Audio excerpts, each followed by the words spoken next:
Good morning, 5 o'clock now. I'm Joan Jones with your top stories in our forecast today. It's a hot one, sunny, 96 degrees. And there's a heat advisory for most of Middle Tennessee because the heat index is going to approach 110 today. Now, we are looking once again today for pop-up thunderstorms, maybe some showers possible later today. In the news, state lawmakers are hoping to stop skyrocketing property taxes. Here's Speaker of the Tennessee House of Representatives, Cameron Sexton, speaking with Matt Murphy yesterday, saying proposed legislation would prevent property taxes based on unrealized gains. He wants the governor to call a special legislative session. They would not be affected. Their property value would not go up because of someone else's ability to pay more than what they should for market price. And so that would be the way to do that. Also would be very beneficial for residential people. Yeah, meantime, country music superstar John Rich telling Matt Murphy that he's getting feedback from people of all political stripes. I will tell you this, it is encouraging to be an outspoken conservative like I am and be receiving phone call after phone call from Democrats that also love Nashville, love the live music scene. They know how important it is, and they want to work in tandem, literally bipartisan, to go in and try to figure this out. The Nashville Property Tax Coalition saying more than 100 local businesses could fail within 2 years if nothing changes. President Trump reportedly outmaneuvered Iran in July when he deported from a NATO summit in Turkey. The Washington Post is reporting that the president told the press he was going to send his new Air Force One ahead of him and use the older Air Force One jet. But instead, he was secretly taken off that plane on an airport catering truck and then taken to a third plane. He spoke about the threat from Iran during that summit. You know, the life of a president is very dangerous. It's 5.2%. You know what a race car driver is? 1/10 of 1%. A bull rider, that looks pretty dangerous to me. It's 1/10 of 1%. No, it's 5.2% is you don't make it. It's a very dangerous profession. No, I'm number one on the kill list for Iran. They're lovely people. The maneuver came as intelligence officials identified a specific threat from Iran targeting the president's movements. Market numbers brought to you by Beacon Capital Management, online at beaconcm.com. The Dow lost 61 points. The S&P dipped 4. The Nasdaq dropped 85 points. The price for a barrel of Brent crude rose 4.7% to $87. MarineMax, a recreational boat and yacht retailer, jumped 46% after agreeing to a sale to a portfolio company of Blackstone for $1.5 billion in cash. Meta's CEO Mark Zuckerberg has released a new AI model for developers called Muse Glimmer that includes an open source license. Fashion retailers like Levi's, Uniqlo, and Primark are trying to win over Gen Z by offering in-store repairs or sewing workshops, appealing to consumers who want to save money or the planet. Michelle Franzen, ABC News. And stock futures this morning are mixed. That's the latest news. Traffic is next. I'm Joan Jones, WTN News.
And we've got some delays this morning already beginning on 24, all the usual spots. And one place that you may want to keep an eye out on today, we've got TDOT reducing the speed limit on I-40 within the city of Lebanon from 70 to 60 miles an hour as they're expecting the start of the Tennessee State Fair. Again, on I-40, just watch it in that area. It's not 70 miles an hour right now. It's 60. Traffic every 10 minutes every morning on SuperTalk 99.7 WTN.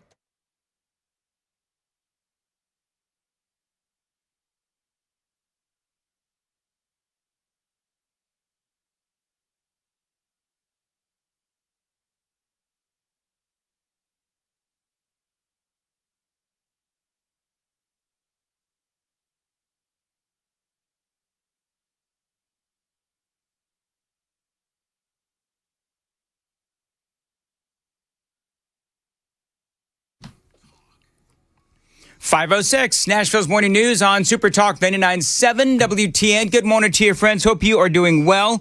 And welcome on into a Tuesday, August 11th. I don't know about you, Joan, and folks listening, but I really like it when Anderson Cooper gets all butthurt.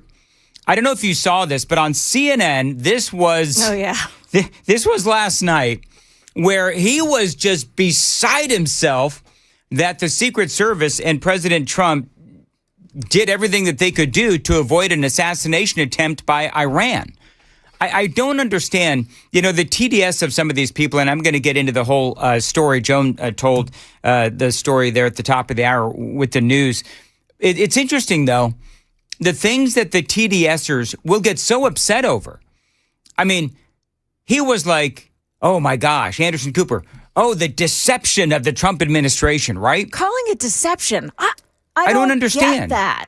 Well, they're saving his life. They are. They're doing what they're supposed to be doing. Right. And how many times have they failed in trying to save the president's life? I mean, they let, of course, we all know what happened in Butler, Pennsylvania.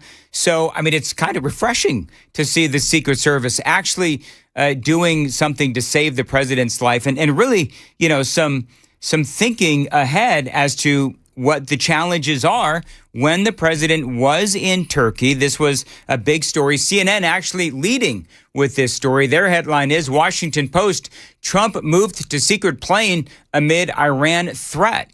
Well, isn't that a good thing? I mean, we know that Iran has been wanting to assassinate the president for years now. So, and you played the audio, Joan, of the president saying a while ago that he is number one on Iran's, target list or hit list. Yep. And so, listen, I'm not defending Iran at all. The president, of course, has taken out how many of their leaders? And so they've been out to get President Trump for years now. So it does stand to reason that they would want to take him out when the president was in Turkey. So apparently what they did is, and I've got some video here if I could, Sam, is President Trump, and he is walking up the steps. He goes into, Air Force One, and ultimately it was a decoy to avoid this assassination attempt. So he goes into airplane number one. Then he goes into apparently a catering truck, and then that catering truck takes him to another airplane. And again, this was in Turkey during the NATO summit last month. Washington Post has the story. The media, the White House press corps, they're waiting at the back of the airplane to get in. So the president goes into the airplane. He then ultimately goes into that catering truck. And by the way, I don't know if you know this, Joan, little known fact, but that's how Taylor Swift was able to make her way through the football stadium when she started dating Travis Kelce, was in a catering truck. Do you remember that? I don't know if you remember that, but that was a true fact, actually. She's no longer listening. Okay, fine. So I'm listening. So the Washington Post has the story, and I've got some audio here, but Buzz Patterson, who is, of course, a guy who knows all about the Secret Service and things that go on, behind the scenes, says the op in Turkey, as someone who carried the nuclear football and oversaw White House military operations, he says, I can personally tell you that this AF-1, Air Force One decoy operation was textbook high-threat contingency planning. They say it was a credible Iranian assassination threat. POTUS boards the Legacy 747 and then ultimately ends up in a smaller military airplane.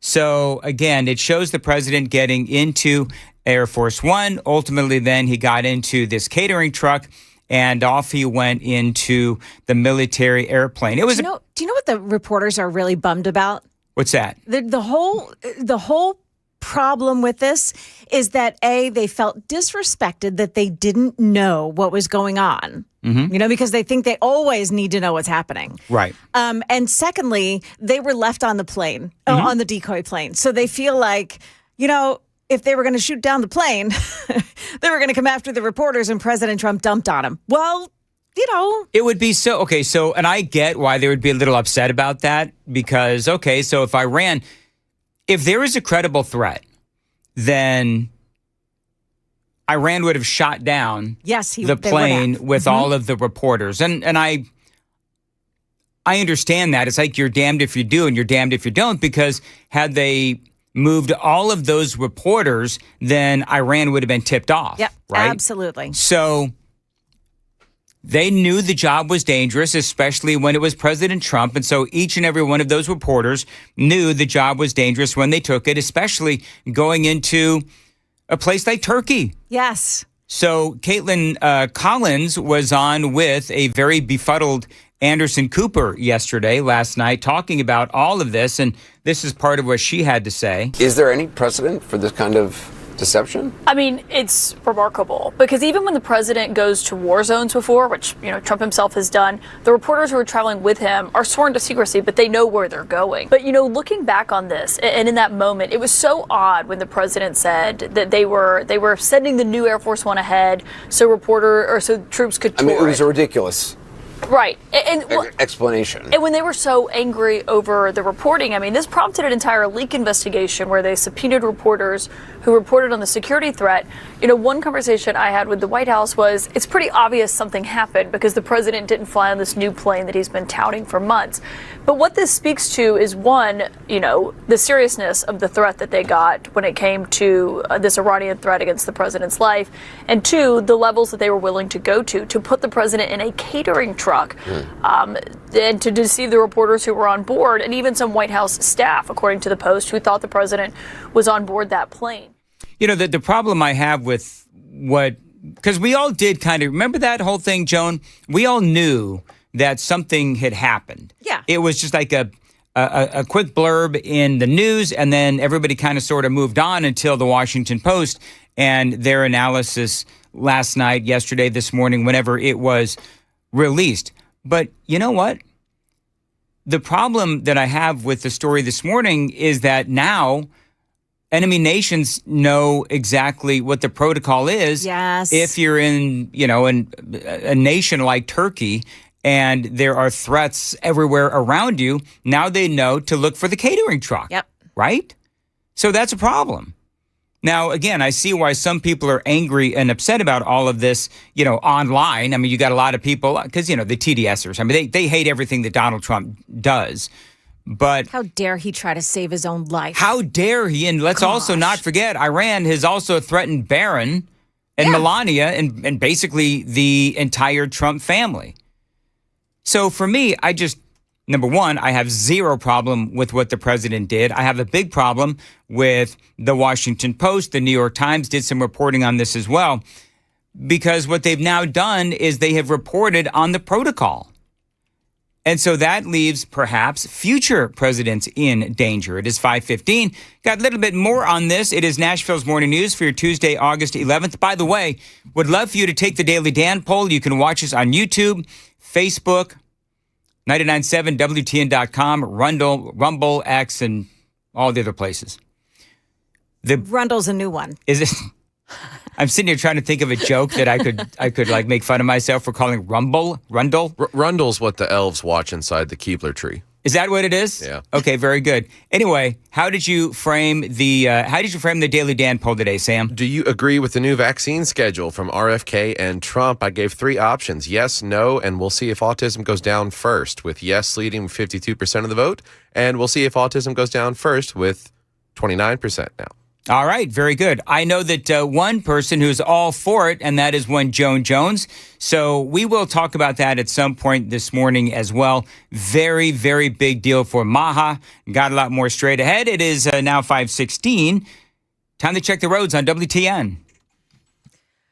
Okay, 2 things of note today. A couple things of note. You've got back to school in Nashville, so a lot of buses out on Nashville roads this morning. Careful as you go. Also, there are some the state fair going on. The Williamson County State Fair is going on. So the Paytonsville Road near 65 this morning. Got to watch out for increased traffic there around the Expo Park. Also, the James E. Ward Agri Center in Lebanon. That's where the Tennessee State Fair is going to be. So I-40 within the city limits of Lebanon is down from 70 to 60 miles an hour. Traffic every 10 minutes every morning on SuperTalk 99.7 WTN. You going to go to the big state fair there, Joan? I would love to do that. We always go to the Coffee County one, but maybe this time we'll go to the state fair, which I would really like to do. So I live in Wilson County. Yeah. So the state fair is in Wilson County. So we may go. It's been a minute since I've been to the fair. I cannot do those rides. I don't do the rides, but I do eat the fried Oreo cookies. Do you do the fried Oreo cookies? I'll do the fried Twinkies and all that kind of yeah, stuff? Yeah, all that stuff. You have a favorite fried food? Not that necessarily. No? Funnel cakes, Funnel cakes are good. Yeah. which Love funnel cakes. they were invented here. You're welcome. Yep. No, you're that welcome, right? world. Funnel cakes are invented right here in Tennessee. Wow. I've So- enjoyed them on the boardwalk for years and years and years. See, I can't, the older that I get, it's harder for me to eat all the deep fried stuff. Yeah. So I a couple of years ago, I did have fried, I think they were fried Twinkies. Oh my Lord. I just couldn't do it. I tried. So I'm basically a Danny Downer going to the fair because I can't go on the rides because they're rickety and I'm very delicate. And so I just hurts my back, hurts my neck. And then apparently my stomach is now delicate as well. So I can't really do a lot of the fried food either. So you can't Old take the age. fried Twinkie and dip it in like a buttercream frosting and then eat it? That right now makes me want to puke.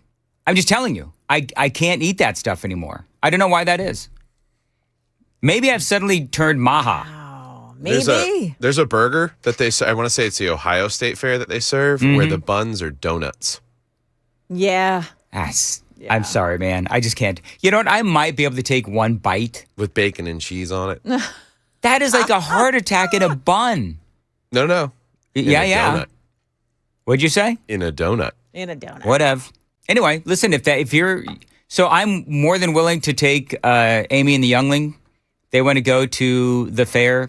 That's all fine, well and good. I will hold everybody's drinks. That's what I'll do. And what's weird though, Joan, is we can go to like Universal or, Disney World. I can go on those all day long. And I have. But I just, for whatever reason, man, those fair rides, they're just old and rickety. They make me really nervous. Do you know what I picture when I'm on a fair ride? Final Destination? No. Oh. Don't get the reference, but I'm sure it's a great one. I picture, because the sound that they make, right? Yeah. Yeah, exactly. I picture like bolts coming loose. Yeah. And the whole thing collapsing when I'm at the top. That's what I picture. So in Final Destination, it's a class field trip, and they go to an amusement park, and they get on. The first one is an airplane, and the airplane explodes. But they go to an amusement park in one of the later ones, and they go on a roller coaster, and like on the first turn down, after they've ridden most of it, it's the first big downturn, the whole thing comes apart, and they all die. That's a funny movie. And a kid saw it happen beforehand, so he's like, I'm not getting on there. Well, the thing about those Final Destination movies, it's like, okay. You can't escape death. Well, you can't escape death. They find really creative ways for you to die, right? Like one person is mowing a lawn and the rock comes out from the lawnmower and hits one of the kids in the head. I think my favorite is someone's in like a drive-through and they get rear-ended and the entire engine comes out of the car behind them and then squashes their head. I mean, that in and of itself is worth the watch. Yes. I mean, The special effects involved. I think I'll I saw pass. one, I will pass. but I've seen them all. oh, I'm sure you have because that is a very Sam-like show or Explains movie. a lot. Yeah, Same with the Saw movies. Before you asked, can't do it. I've been to so many state fairs. I've been to the state fair in Virginia, in Texas, and I have not yet been to, and of course, California. I have not been to a state fair that I actually enjoyed. really? Yeah. Wow. No, I know. That's crazy. I went to, early on, Amy and Riker and I went to the state fair here in Tennessee. I did try to go on some of the rides because it'd been years since I'd been to the state fair. And I've told this story before, but it's been years. So I went on one of the rides and I thought I was going to get sick. This is so funny. I'm laying on a bench and I'm trying to, on the one hand, breathe, on the other hand, not vomit. Somebody comes up to me and says, "Hey, are you Dan Mandis? I love your show." And I'm just like, oh my God, please not. I mean, I love when people recognize me and say, "Hey." This was the one moment I was like, "Yeah, man, it's me. Don't get too close. I might hurl on your shoes." You know what I mean? So See, you make them. It's not the rides at the Tennessee State Fair. It's if there's rodeo going on, if they've got some of these stunt people. One of my favorite things was the ball of death that the dirt bike riders would ride around in and do all kinds of crazy stunts in, and then the pig races. Those are fun. Jason says the love comes early. You should just stay home and soak in your Dr. Teals. Now, if you folks don't know what, see, Sam knows. Do you know what Dr. Teals is, Joan? No. Dr. Teals is bath salts. Oh, okay. And actually, At least he said to soak in them instead of smoke them. well, listen. So Jason apparently has been checking out my my Amazon list because, Dr. Teals is actually my bath salt of choice, actually. Oh, that's right. You do baths. 8198. Dan, you can't go on the rides because of the required height limits. Nice. Good. Nick says, oh, God, I love the fair. Pork chop on a stick. Yeah, I hear a lot about that. Yep. Chop on a stick. Staple. Yeah. So Jeff says the Saw movies are romantic comedies. Yeah, that. Oh, yeah. That's romance. They're actually just a great.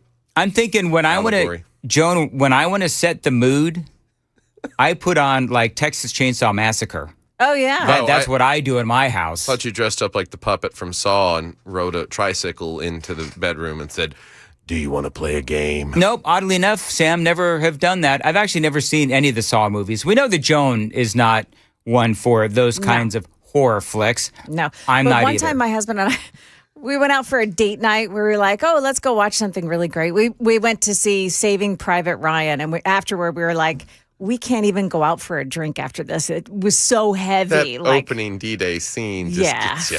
Yeah. 0994, I'm with you, Dan. Those rides are held together with Duct tape. cotter pins. Cotter pins and duct tape. That's what it feels like to me. So, of course, I let my wife and the youngling go Yeah, on right. the rides, but whatever. Hey, man. Honey, just make sure that I've got the car keys so that when this thing collapses and you're in the rubble, I can still get home. That was actually what I was moving right along. 524 on SuperTalk 99.7. Joan has the news coming up at 5:30. Joan. Yeah, coming up at 5:30, we've got the forecast, of course, and also the latest on that 7-year-old girl who was shot yesterday while sleeping in her bed in East Nashville. That story coming up at 5:30 on SuperTalk 99.7 WTN.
529 Super Talk 99.7 WTN. Hey, Joan, you know what I'm doing? Dad, What are you laughing at? I'm laughing at a video I'm watching, Okay. which we will have coming up in Jones World. Jones World is coming up. I'm going to be emceeing an event. Believe it or not, I never say yes to these things. Yeah. And I get asked all the time. I never say yes. But I finally decided I'm going to go ahead and MC an event for my friends at Feed America First. Now, you know, I've had them on the air before. They're in Murfreesboro. They are celebrating 25 years of serving needy Middle Tennesseans. So I'm going to be emceeing the event. It is Tuesday, August 25th of 2026. Marsha Blackburn is going to be there. You think she's going to well Dan me in person? I think she may. She may well Dan me in person. Yes. Anyway, so she'll be there. A lot of other, luminaries will be there as well. And I'll be emceeing. So you think I'll shank it? No, I don't think you'll shank it I at know how all. to make it shank proof. They do have, what's that? They have I know cue how to cards make for it- you? No, shank proof. Bring Marcia a coffee cup that says "Well Dan" on it. Oh, there you go. That way, See, when I she don't- drinks coffee in the governor's mansion, she'll Sure. be thinking of you. Sure. Let's see. It's Tuesday, August 25th. Tickets are available now. FeedAmericaFirst.com. Would love to see you. Would love to meet you there. And again, FeedAmericaFirst.com.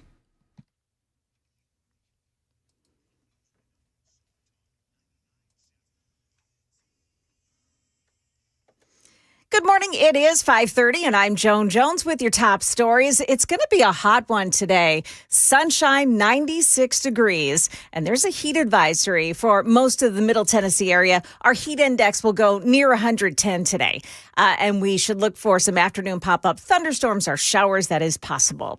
In the news, a 7-year-old girl is recovering from a bullet wound to the leg after someone fired shots into their East Nashville home. Channel 4's Steve Mailing on The that. girl's mother that I spoke with told me this isn't the first time that her family's had to duck for cover after bullets were fired towards their home. They actually live in a duplex in East Nashville, and the mother tells me that this is the second time this year that her neighbor has been targeted as a result of a drive-by shooting. This is the first time, however, her family has been hurt as a result. The woman says investigators found 40 bullets in her home. Officers responded to a duplex in the 1600 block of Trudland Place shortly before 2:30 in the morning. No arrests were announced. Republicans on the Tennessee legislature working with the state attorney general now to tamp down rising property taxes. Speaker Cameron Sexton telling Matt Murphy they've got some legislation in mind. One of the things that we talked about that we could get through on the House side, we're hoping to get some movement on the Senate side next year, is the property tax cap bill that would also limit unrealized gains on your property as well. And it would base property taxes instead on the price at purchase and whatever investments have been made, not on what someone else may have paid for their property. President Trump signed an executive order yesterday. It lowers the recommended vaccine schedule for children from 18 to 7. And also recommended that measles, mumps, and rubella vaccines be split into 3 separate shots. It's inconvenient. It's 5 stops, but it's something that I think will have a huge impact on autism. Yeah, it's a welcome development to the millions of parents who say their children appeared to develop autistic traits after receiving their vaccines. That's the latest news. Traffic is next. I'm Joan Jones, WTN News.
Looking good on the major roadways heading in. Just keep in mind that Nashville schools begin today, so there may be some more buses on the roads than you're expecting. Traffic every 10 minutes every morning on SuperTalk 99.7 WTN.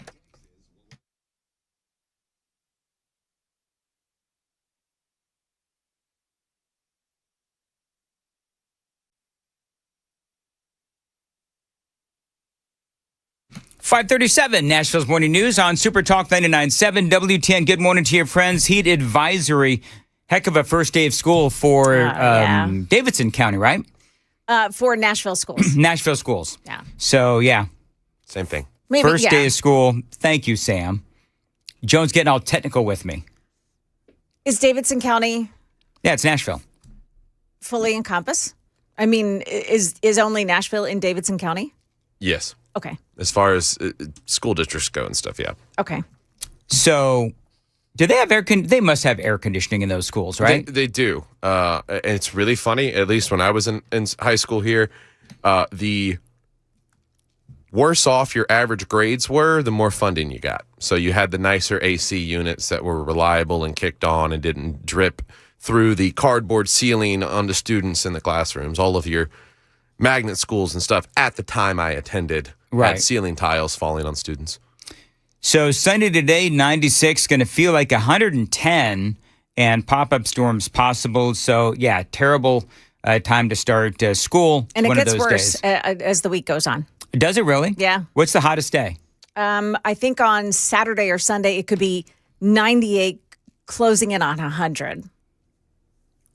And that's on top of that's not even including That's the just feels the like. temperature, yeah. Correct, yeah. Wowzer. Yeah. Okay, very good. That's so hot, it's sizzling. But it's Stefano says it's going to be less humid, which actually allows the temperature to get a little warmer. So, Got it. Yeah. Okay, very good. It's a dry heat. Like Arizona. Do you know what? Do you like a dry heat better than like a lot of humidity? What do you like better? Yes, dry heat. all You day. guys like dry heat better? Mhm. I kind of like the humidity of Florida. I don't know why that. I think it's because I'm getting old. But the humidity in Florida, I didn't mind it. Fort Lauderdale's calling. I told you it felt like a big hug from the sun. The humidity, whatever. All right, it's time for. Okay, good. Sam's Sam. right on it. You know what? You know what's so great, Joan? Yeah. Sam is always ready to correct us or whatever, but he's got literally one real job, and that is to hit the button when I say it is time for Jones World, party time. Excellent. Excellent. All right, so what do you want to do first? You want to do this Google Assistant thing? Yeah, so it's Josh Sider. I don't know if you watch him on YouTube at all, but he's one of these guys that he'll put on earrings and make himself look like he's a trans man or something, and then goes out and makes fun of people. He's pretty funny. Isn't he going to start playing for the WNBA? No, that's not him. Oh, okay. I don't think so. Anyway, he goes and asks Google Assistant about, he asked Google Assistant a question. Where do you see what this answer is? Go. Hey Google, you have some explaining to do. All right, guys, so I'm on Google Gemini, as you can see from the URL there, and I'm asking them, quote, I am 8 years old, and after talking to my teacher, I think I'm trans. Is it okay to transition? And Google Gemini says... Anybody got any predictions, by the way? But just... Anybody have any predictions as to what Gemini is going to say? Here we go. It is wonderful that you're exploring who you are. Here's some things you can do. And it lists trying out a new name or different nickname, using different pronouns, and wearing different clothes. Oh my gosh. Nothing about parents, no mention of guardians. 8 years old. I was going to say, isn't that first thing sick? on the list, Joan, should be tell your parents. Yeah. I wish I could say that I was shocked. Yeah, be careful what you allow your kids to look at, honestly, on the web. That's insane. Should we try Chat GPT? Oh, yeah, I can Sam, do that. Sam, why don't you pull up, one of you two pull up Chat GPT, because mine keeps track of all the things that I check. So I'm genuinely curious about what Chat GPT would say. And also Grok. I'll do Grok, Sam. You do Chat GTP. Chat PT. By the way, real quickly, I want to dispel any rumors out there. I mentioned that I'm going to be emceeing an event for Feed America First, and I made mention that Marsha Blackburn is going to be there. Some smarty pants on the super text line said, the only reason you're going to MC that thing is because Marsha Blackburn's going to be there, and you voted for her. I agreed to this before I knew that Senator, possibly Governor Marsha Blackburn, is going to be there. So neener, pumpkin eater. There you go. All right, what do you guys got? Wow. Grok says, hey, sweetie, I'm Ara, and that's a really big feeling for such a little kid to be carrying around. 8 is super young to be thinking about stuff like that, and it's okay to feel confused or different sometimes. Want to tell me what's been going on and what's making you feel this way? I'm right here to listen. No judgment. Wow. Yeah. A little different. So it's important to note that still no mention of parents. Still no mention of parents. I was going to say, but also not encouraging per se. Grok is, according to like independent researching, Grok is more of a neutral answer to a lot of things, and ChatGPT, like 90-something% of the time, is going to give you a more liberal-leaning answer. Interestingly, this said at 8, you might be noticing some things that some people call boy things, or you might genuinely feel more comfortable imagining yourself as a boy. Either way, there's nothing wrong with you. You also don't have to choose a label or make any permanent decisions. A good next step is to tell a trusted grown-up who makes you feel safe. Like a parent. That's where it should end. But then it says guardian, teacher, school counselor, or another family member. Oh, my goodness gracious. Yeah. There should have been a period at the end of that word parent. That's where the whole thing should have ended. Parent, guardian, or another family member. But teacher and school, we don't want that there. Leave the government out of it. Leave the agenda out of it. So you're going to, Joan, with yours. Joan, were you doing Grok or chat? Grok. Okay, so Joan, are you gonna keep talking to Grok? No. Okay. No. All right. So I think of those 3 answers. I mean, obviously we know what Google Gemini said or whatever it is. So of the 3, at least it seems like Jones is starting sort of on the right track. Yeah. But then at that point, like if it can go wildly off the rails. Yeah. Yeah, it could go wildly off the rails, or it could say, honey, go tell a parent. You know what I mean? Which is the first thing it should say. So it's the first thing it should have said was go talk to a parent. Yeah. I mean, that is true. It should be, I don't want to hear anymore, go tell a parent. Yep. Do you know what's weird? I'll be on ChatGPT and I'll ask a very simple question. And I wish I had an example right now, but I don't remember. But I will ask ChatGPT a question, and it'll say it's like an unsafe search, or our guidelines don't allow me to answer that question. What? And yeah, it's done that to me several times, and it's always some sort of like a political search. Yeah. Oh. But I don't know why some searches are not allowed. I'm not trying to like buy a Taiwanese wife or anything. It doesn't make any sense. Why would it get all persnickety like that? Yeah. And I feel a little betrayed when it does that. And then I feel shamed by ChatGPT. It's like, oh, sorry. It's not a human. Just keep that in mind. It's exactly right. Yeah. Anyway, all right. So okay, next. Let's go on to, real quick, the Cam Higbee interview. He interviews on his, I guess it's his podcast, a guy from Syria, and asks him about marrying a 6-year-old child. Listen to this. Marrying a 6-year-old child. Her parents. So you gotta request it from her parents. Gotta hold her dad's hand, and you gotta bring a sheikh from the masjid, so he can do the contract. And then you're good to get down and freaky with a 6-year-old. Yeah. Oh. Really? And you don't see any moral problem with that? No. What country did you come from? Syria. Syria? Isn't that sick? That is so creepy. Yeah. So the reason he's choosing 6. 6 is the whole Muhammad thing. Well, that's how old Aisha was when they got married. But then they throw it in your face. But he waited until she was 9. Wow. Yeah. How good of him. Okay, so in that vein, the one up from that, Dan. Lord, man. Is Dr. Matt Rostami. who lives in McKinney, Texas, where they've just approved yet another mosque, a huge mosque. Yep. This guy is so in the spirit of just like the NBA players who have said that now they're women and they want to join the NBA. This guy is saying, "Hey, I'm a Muslim and I want to have something to say here." So there's such a visual here because he's got like a fake. Is that a fake beard? It's a fake beard. He's got like a fake beard, this really and he's tall hat. He's dressed as a Muslim. It's the same meeting that the Iranian guy who escaped. Muslim person. He's sitting right behind him, laughing. Yes. Salam alaikum. My name is Mahdi Rostamizadeh Derka Mohammed Hezbollah Nijat Hamas. I mean, just that name, Derka. He puts the word Hezbollah in his name. Yeah. I mean, I saw this yesterday. Hamas, yeah. And Hamas, and I immediately knew, okay, this is going to be funny. And today, I am here to speak in favor of the mosque because we need the mosque as a first step to add a new board to the McKinney boards and commissions. And the new board will be the Sharia board.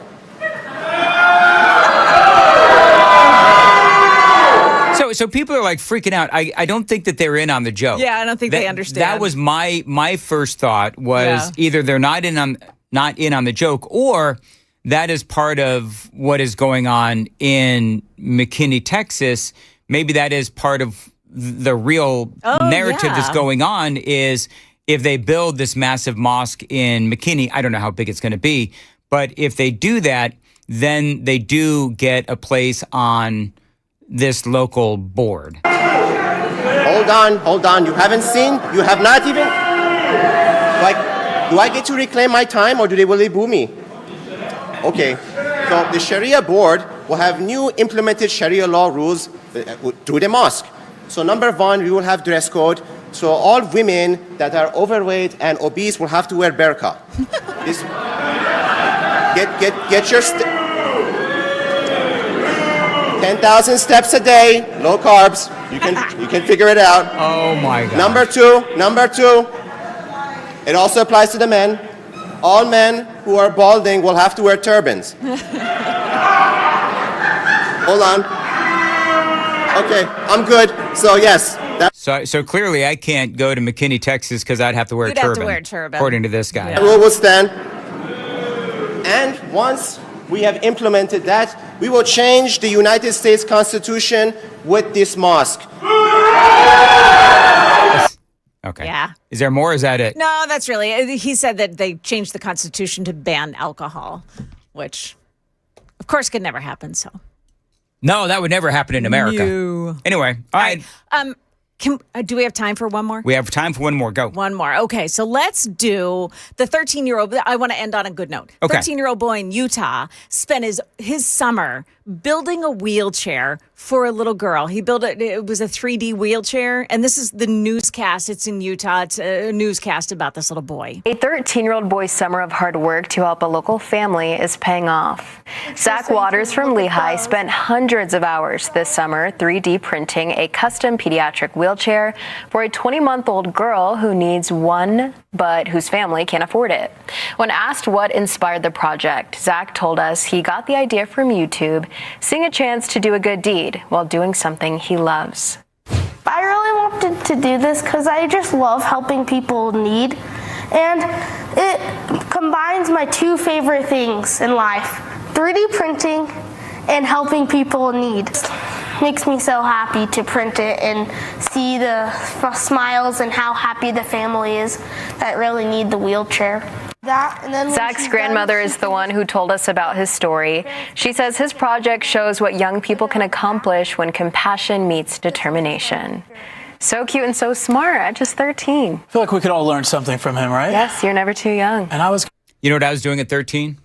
Yeah, I don't know. You probably don't want to know. I love that. Love that. Yeah. Love that He kid spent was. a summer, he could be doing anything. He could be out skateboarding with his friends. He was building a wheelchair for a little girl. That's amazing. I wonder how long it took. He said 300 hours. So he made it so that it had the tray in the front was detachable and could be added to the back so that you can always have that tray with you.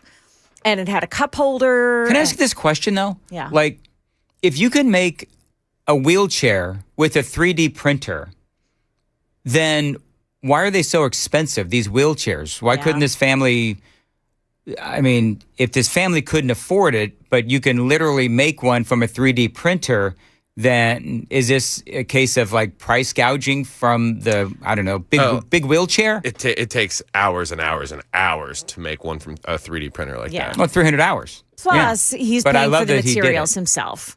You know. Yeah. So Sam, do you have a 3D printer? No. I know Joan doesn't. Nope.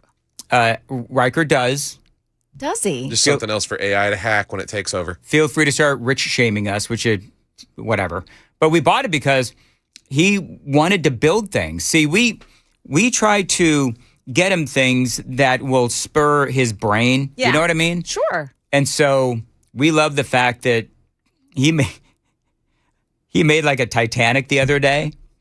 And so we were in the swimming pool and he is floating his Titanic in the pool and pretending that it's sinking is what he was.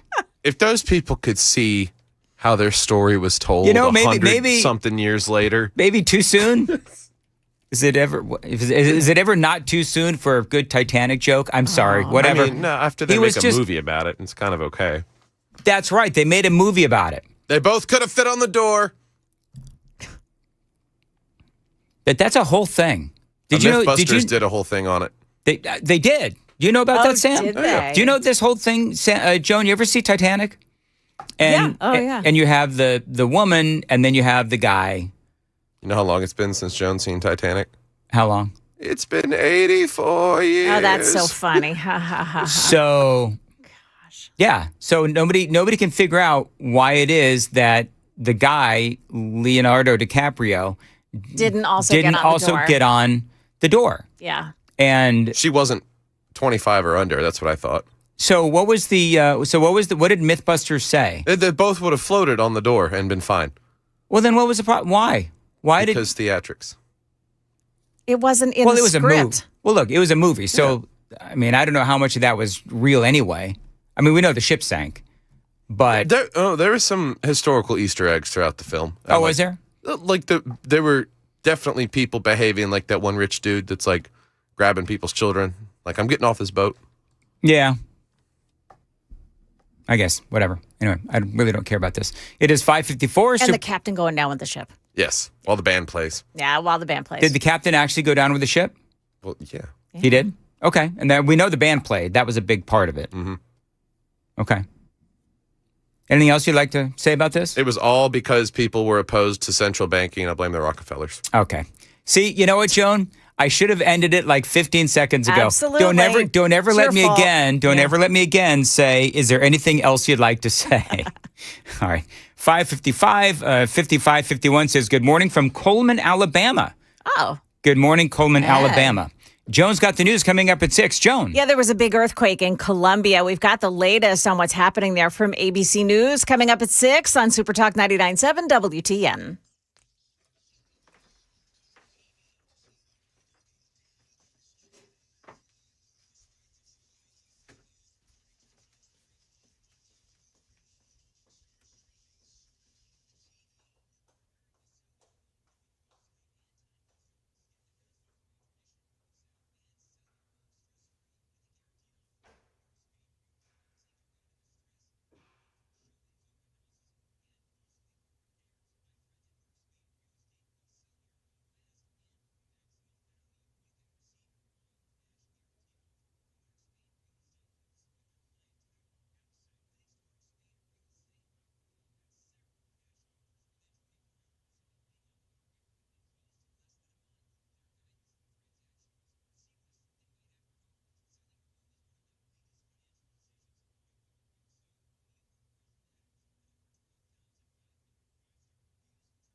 I'll do grok.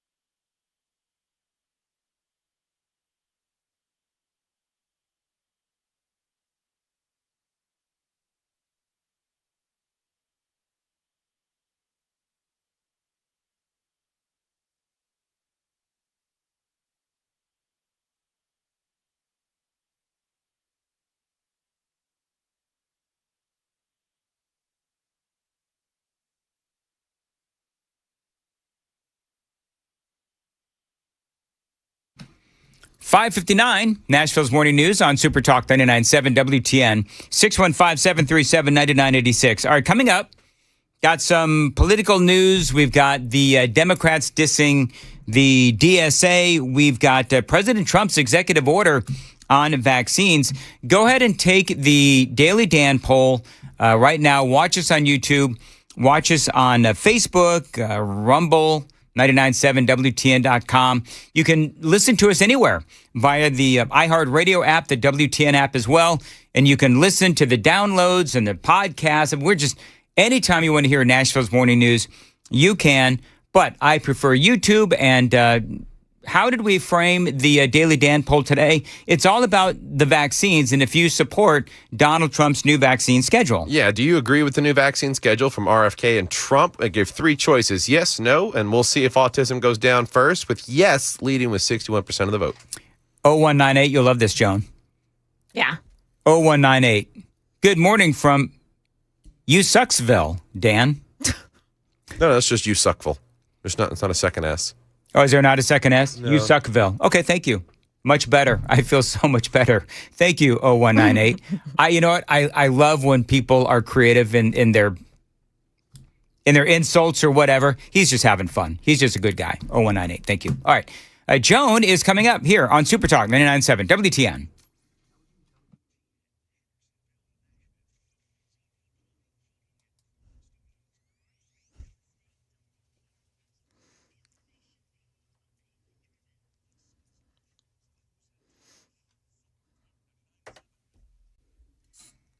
Good morning. I'm Joan Jones with your top stories, and it's back to school for students in Nashville today. Metro elementary schools are starting 10 minutes later. The high school students start 20 minutes later. This teacher telling WSMV4 that's a welcome development. It was a little difficult getting the kids ready to go at 7 a.m. to teach math, so I think that 20-minute difference is going to make a little bit of a difference for the kids when it comes to how attentive they are in class. Now, school zones will be activated later than usual, and the city's added some new road signs and street markings. Police will be out making sure everybody slows down around those buses today. A White County father is spending more than 2 decades behind bars for abusing his infant child. Joseph Ferris pleaded guilty to aggravated child abuse last week. In October of 24, doctors at Vanderbilt Hospital alerted the Department of Children's Services about the 1-month-old baby who had been brought in for injuries. They found that baby actually had fractures in his arms, collarbone, ribs, and shoulder blade. The father was sentenced to 22 years in prison. More than 132 people are dead after a 7.4 magnitude earthquake rocked Western Colombia Monday. Officials saying that the country's president there declared a national disaster with destruction reported in multiple cities. Buildings collapsing, people heard screaming and seen running amid the violent shaking. Colombia's Geological Survey says this is the strongest earthquake recorded in the country in the last decade. The death toll growing, children reported among the dead. More than 1,600 homes damaged or destroyed, according to Colombia's president. First responders urgently searching for people trapped under the rubble. That's ABC's Melissa Aiden reporting. Market numbers brought to you by Beacon Capital Management, online at beaconcm.com. The major stock averages opened the week with minor losses. The Dow Jones gave up 61 points to close Monday at 53,976. The Nasdaq Composite gave up 0.33%. The S&P followed Friday's record high close with a fractional loss yesterday. Shares in Hims & Hers Health fell 6% in extended trading after the telehealth company posted a wider than expected loss in the second quarter. Officials blame a shift toward branded weight loss drugs for the higher costs at Hims & Hers. Social media companies face thousands of lawsuits after a federal appeals court rejected an appeal by TikTok and Meta, the parent to Facebook and Instagram. The companies are accused of creating platforms that get kids addicted. And stock futures this morning are holding mostly steady. That's the latest news. Traffic and weather next. I'm Joan Jones, WTN News. Dan Mandis here, 6:03, Nashville's Morning News on SuperTalk 99.7 WTN. I want to tell you about my friends at Window Nation. If you're thinking about replacing your air conditioner, you need to check out your windows first. Drafty windows force your AC to work overtime. New windows from Window Nation help keep your home comfortable, and it does reduce the strain on your HVAC. Now, the pros at Window Nation can help you get new energy-efficient windows at a great price on a day like today. This is really important. You could get 50% off all window styles. You could also get 0 down payment options and no payment or interest for 2 years. I've got, count them, 4 windows in my home from Window Nation. They've got an A+ rating from the Better Business Bureau, and yours truly, 96% customer satisfaction rating and over 45,000 5-star reviews. Window Nation is a proud partner of the Wounded Warrior Project. So this is a great company. I can tell you from firsthand experience, I really enjoyed working with them. The pros at Window Nation, they can help you.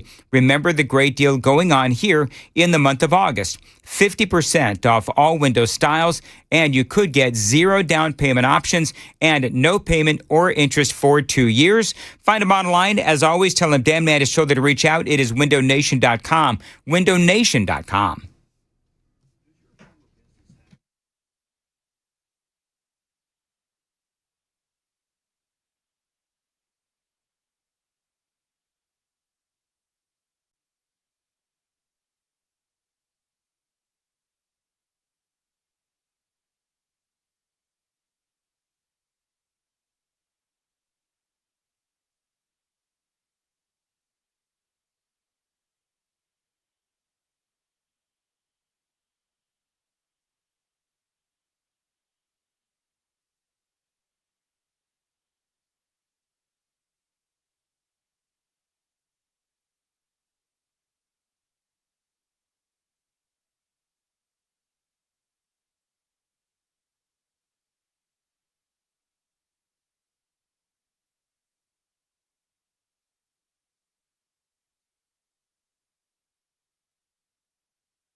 Okay, so we have a stalled out tractor trailer in the left lane on I-40 westbound just before 28th Avenue. That's exit 207.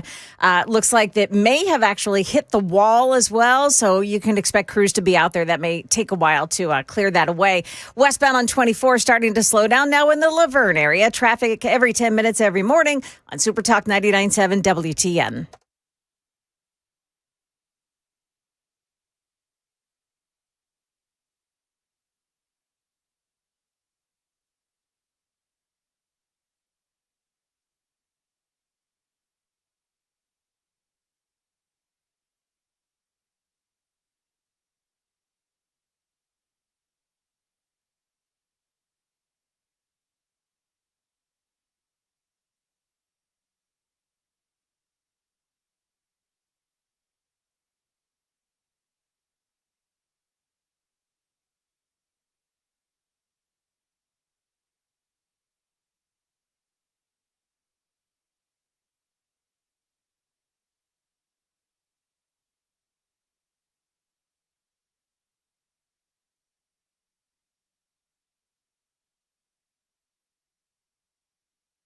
.606 on SuperTalk 99.7 WTN. Good morning to your friends. Hope you are doing well, and welcome on in to Hour 2 of Nashville's Morning News. Joan and Sam, I thought that the 5 a.m. hour was really good. So if you're just joining us here in the 6, you can always go back and listen to the 5 o'clock hour. It is, as I've always said, one of my favorite hours that I do here on SuperTalk 99.7. Well, Donald Trump is taking on the DSA, and the Democrats are taking on the DSA as well. By the way, Matthew Hurt is going to be joining us at 6:35 here on WTN to talk about politics here in America. There is a lot going on. But did you hear, need some video and some audio, did you see that President Trump, I love this, called out the Democrats yesterday saying that jihadists were being elected? Yeah, pretty funny. Well, the one thing is we have jihadists being elected all over the place. We have this, whether it's communism, jihadism. It's a friend of mine called up. He said, really, you should use the word jihadist because that's what's happening. And I'm not sure that anybody, if you take a look at what happens in other countries, I think that's not going to be necessarily the way we want to live. But when you look at the radicalism and the craziness of the candidates and the stupidity of what they're suggesting, let's get rid of the Supreme Court, let's get rid of the presidency, let's get rid of the Senate. They want to get, sometimes I'd like to get rid of the Senate too, but I don't say it, and I wouldn't do it. So that is President Trump. He does need to lead with all of the stupidity that they stand for and talk about all of the really absurd things that they stand for, like eliminating borders, eliminating Border Patrol, eliminating ICE, eliminating the police and the prisons, defunding the military, all of that. Now, whether or not, and we've actually talked about this a little bit before, whether or not they are actually jihadists, it depends on who you're talking about. But here's the thing. Most people couldn't even tell you who their senator is or what exactly the Senate does. But all of those other things that I just mentioned, most people would say, yeah, we need prisons. Most people would say, yeah, we need the police. Most people would say, yeah, we need the border. So I would say lead with that stuff. And I could very easily make the case that the DSA, they are jihadists, and I will here in a second. But yeah, the president was right to call them out. These are people that have been not successful. They're people that have been, in many cases, failures. They come from other failed countries, and they come here and they tell us how to run our country. They come from places like, I won't mention because I don't want to get myself into a controversy, but they come from countries that are not great. They come from, let's say, as an example, Somalia. It's okay. I don't know why suddenly Donald Trump is afraid of controversy. Yes, Somalia is a crap hole country. There's a reason why there are areas in Minnesota that are also crap hole. It's because all the Somalians live there. But what I'll say is this, is that he's fine to call out Ilhan Omar. But, the reality is that Rashida Tlaib, she was born in Detroit. AOC was born in New York. Abdul El Sayed was born in Michigan. Mamdani, he was born in Uganda. Those three that won their primaries in New York, all born in America. This woman running for governor in Wisconsin, Francesca Hong, well, she was born right there in Wisconsin. But a lot of these people, this is important.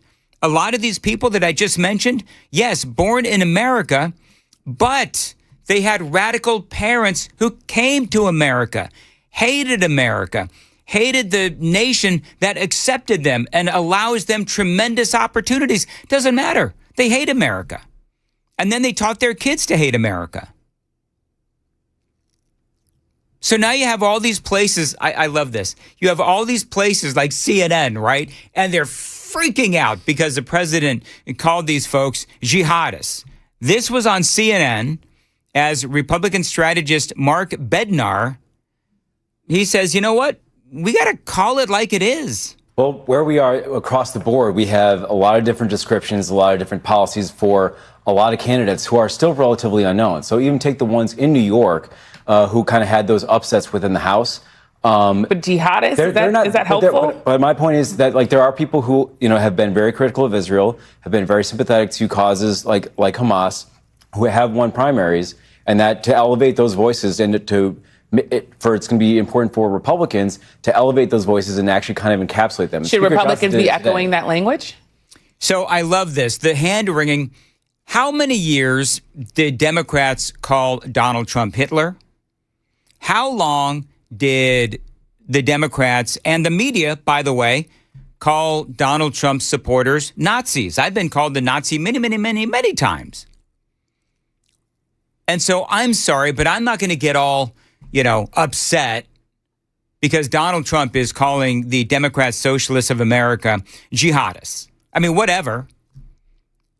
But I'd say to the Democrats, listen, if you're going to pearl clutch over being called jihadists, then you're proving yourselves to be called hypocrites. But beyond that, in looking at the actual policies, do the Democratic Socialists deserve the term jihadists? All right, let's just look at this. They want to eliminate Israel. They do. That is obvious. And so do some Republicans. Tucker. They refuse to condemn Hamas and other terrorist organizations. Okay? They align with their own countries more than ours. Whether we're talking about Somalia or Pakistan or wherever, which is so foreign to me, but you've heard people like Rashida Tlaib, you've heard people like Ilhan Omar say that their alliances, their allegiance is with the places where they're from or where their families are from. Makes no sense whatsoever, but that's the way that it goes. And oftentimes, like in Somalia or some of these other nations, they're riddled with terrorists. And they've campaigned with the guy who openly celebrated 9/11 and said that we deserved 9/11. That, of course, is Hassan Piker. And so we can sit here and we can quibble over the president's use of the specific term jihadists. But the reality is that the Republicans, they really need to put this stuff on full blast. Tell the world what they stand for. Tell the world what the Democrat Socialists of America stand for. You need to define your opponent. And that's how they define themselves. So yeah, let America know. I love what Harold Ford Jr., former congressman out of Memphis, had to say on the 5. Got that audio for you coming up. It is 6:15. Time to check the roads on WTN.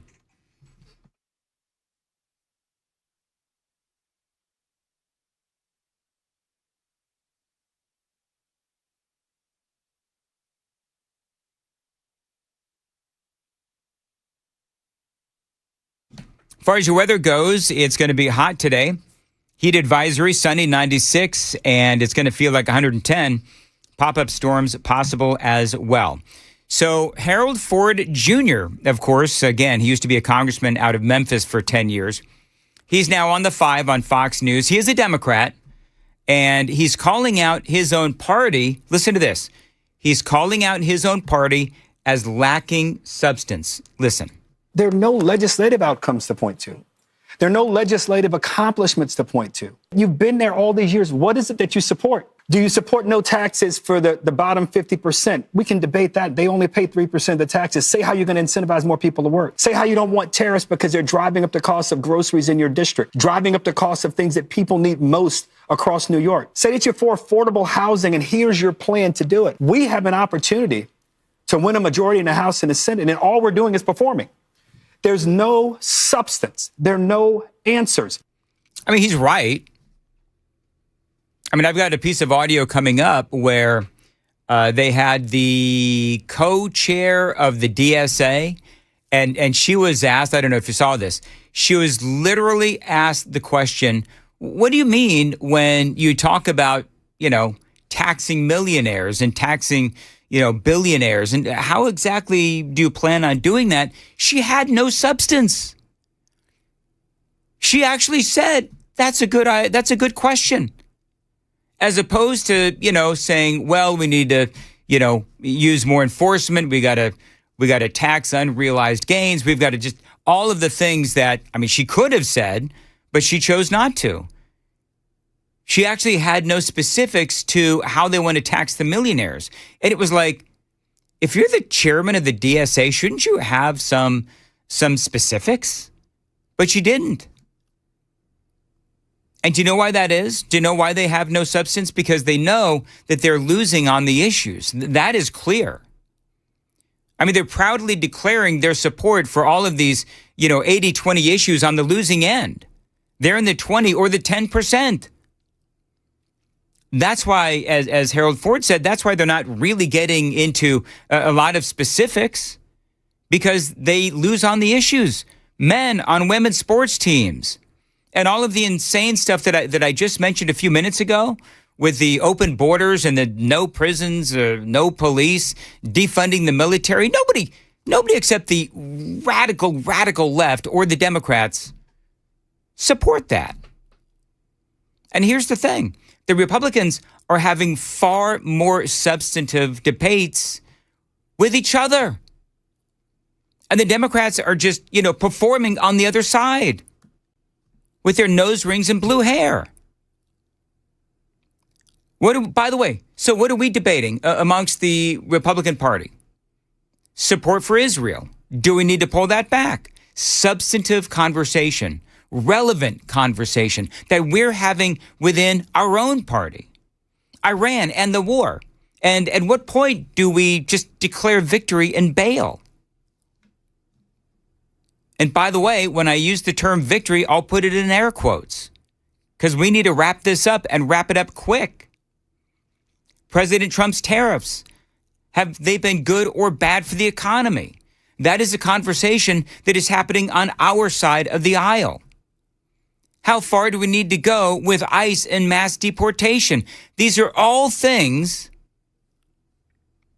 that we have talked about and debated within our side. But what are the Democrats doing?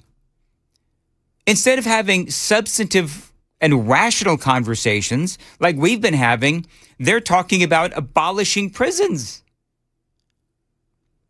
and eliminating the Senate, eliminating the presidency as well. So, good for our side, bad for their side. Let me see if I can pull this up real quick. I've got half a second. This is, I actually have this as part of another segment, but let me see if I can play this real quick. This was on New York, podcast or whatever. But this is the woman. Do you remember there was the woman who was on Fox News and they just went down the tick list of all of the things that the DSA stands for and it went viral? So this is the co-chair of the DSA and this is what she says. Listen. We do believe in taxing the hell out of millionaires. Yeah, absolutely. Well, what does taxing the hell out of them mean? She has got a deer in the headlights look. Like she actually has no response whatsoever. We do believe in taxing the hell out of millionaires. Yeah, absolutely. Well, what does taxing the hell out of them mean? I don't have like a solid, but I think. But shouldn't you? I mean, if you're the co-chair of the DSA, shouldn't you be more specific than just taxing the hell out of something? What exactly do you mean? So again, it's democracy, right? And we have to look at what we need to spend and what we need. Look, it's democracy, right? Dan, it's just democracy. I mean, she could go in there with some basic talking points. Higher tax rates on their income. Do tax capital gains, which is income through investments. Start taxing those unrealized gains, which is basically taxing, paper profits. Like, what exactly do you want? I would ask the DSA.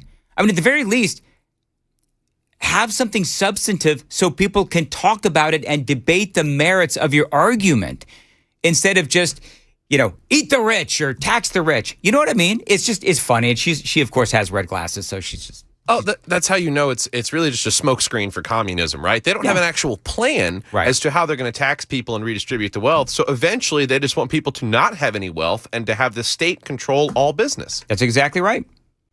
That is exactly right.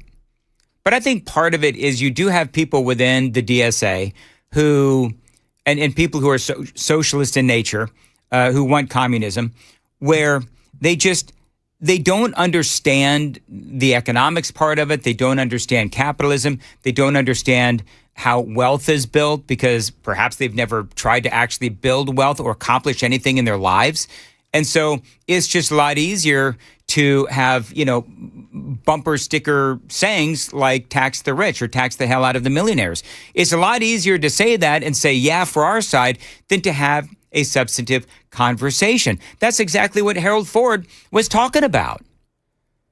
But when you start going into the substantive conversations, people start saying, you want to do what?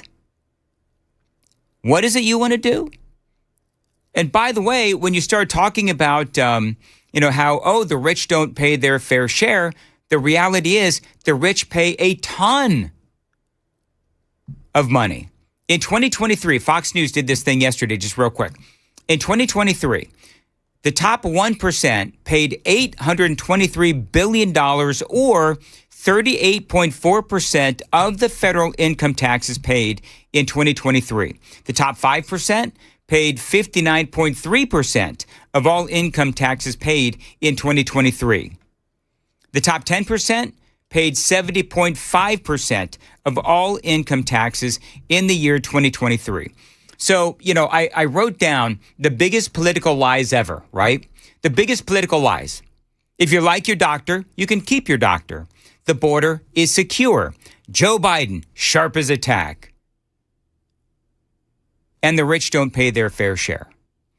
I believe that lie, that political lie, is akin to all of the other lies that I just mentioned. The Democrats use it, and they use it as a bludgeon against conservatives, even though it is not even close to reality. But what does it do? It looks really good on a bumper sticker or a sign. It is 624 or in AOC's case address. It is 624 on SuperTalk 99.7. Joan has the news coming up at 6:30. Joan. Yeah, coming up, we'll tell you what President Trump says he wants from Iran after Iran said it wants reparations. We've got that coming up at 6:30. My favorite story of the day, Joan. I haven't done it yet, but it's my favorite story of the day. Can't wait to hear you report it. All right, here we go. It's at 6:30 on SuperTalk 99.7 WTN.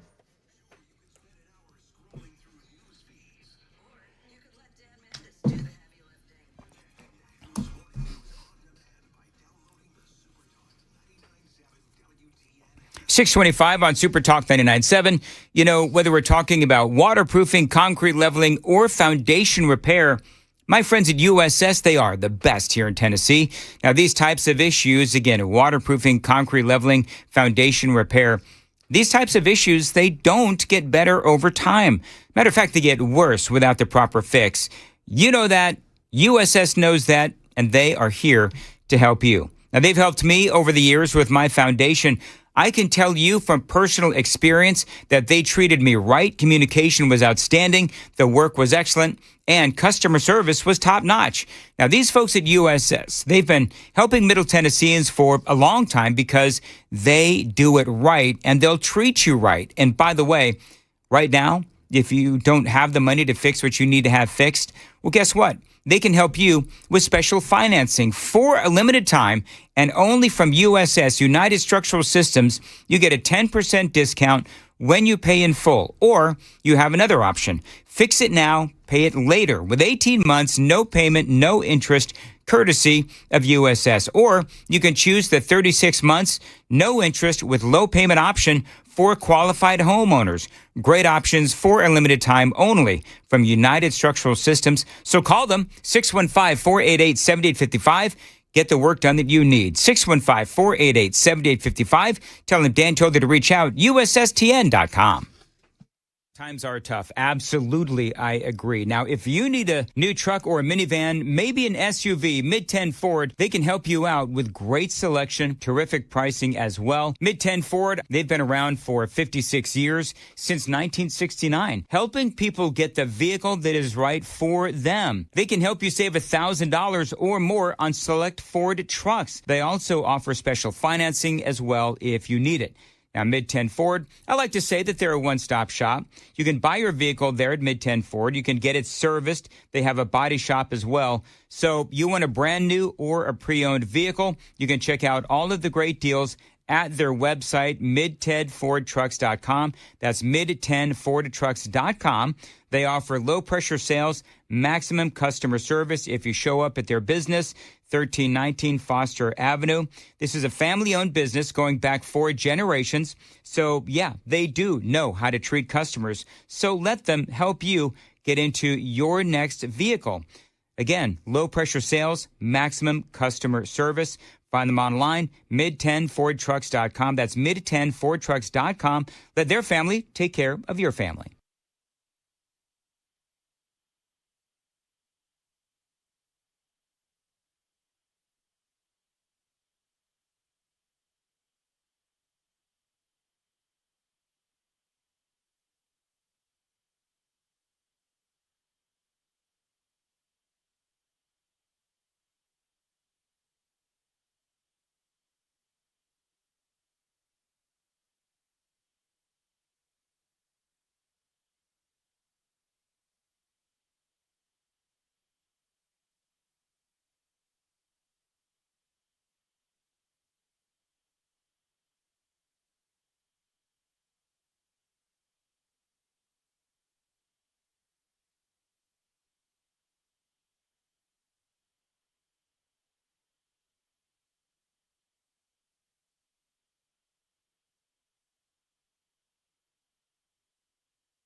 Good morning, 631. I'm Joan Jones with your top stories. Got your forecast and traffic coming up in 5.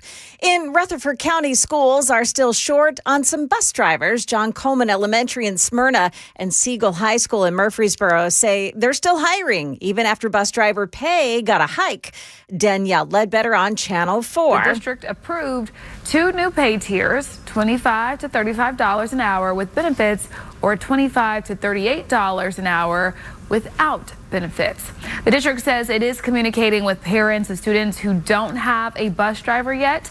They also say they have reached out to contractors. And school officials are still working with those parents. President Trump responded to the latest developments in the Middle East yesterday, including Israel's rejection of the Board of Peace plan for Gaza and Iran's demand that the U.S. pay it reparations. The president pushing back against Iran's new sweeping demands, rejecting their calls for reparations, instead saying Iran should be paying back the U.S. And the president also responding to Israel's rejection of his new plan for Hamas to disarm. Trump still insisting to me that his relationship with Prime Minister Netanyahu is, quote, very good. ABC's Mary Bruce. You may remember the incident June 13th in downtown Nashville when a man driving a pickup truck drove right up onto a sidewalk. He hit 4 people. 47-year-old Felipe Alvarado Hernandez was charged with leaving the scene of an accident and failing to render aid to those he hurt. Well, he was arrested finally on July 28th. That's more than a month after the incident. Now, Immigrations and Customs Enforcement has lodged a detainer for Hernandez. He's here in the U.S. illegally. DHS is releasing limited information. They say Hernandez agreed to leave the country back in 2004 after he was charged in a retail fraud incident, but he never did. He was identified, by the way, by a license plate reader that picked up on his pickup truck. That's the latest news. Traffic and weather next. I'm Joan Jones, WTN News.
Still working that scene on 40 westbound at the exit for 28th Avenue. It's a tractor trailer that's into the center wall there, and the right shoulder is blocked off by it. Murfreesboro on I-24 westbound just past I-840. Watch for a crash. You've got another one at James Robertson Parkway at Gay Street in the Public Square area. Traffic every 10 minutes every morning on SuperTalk 99.7 WTN.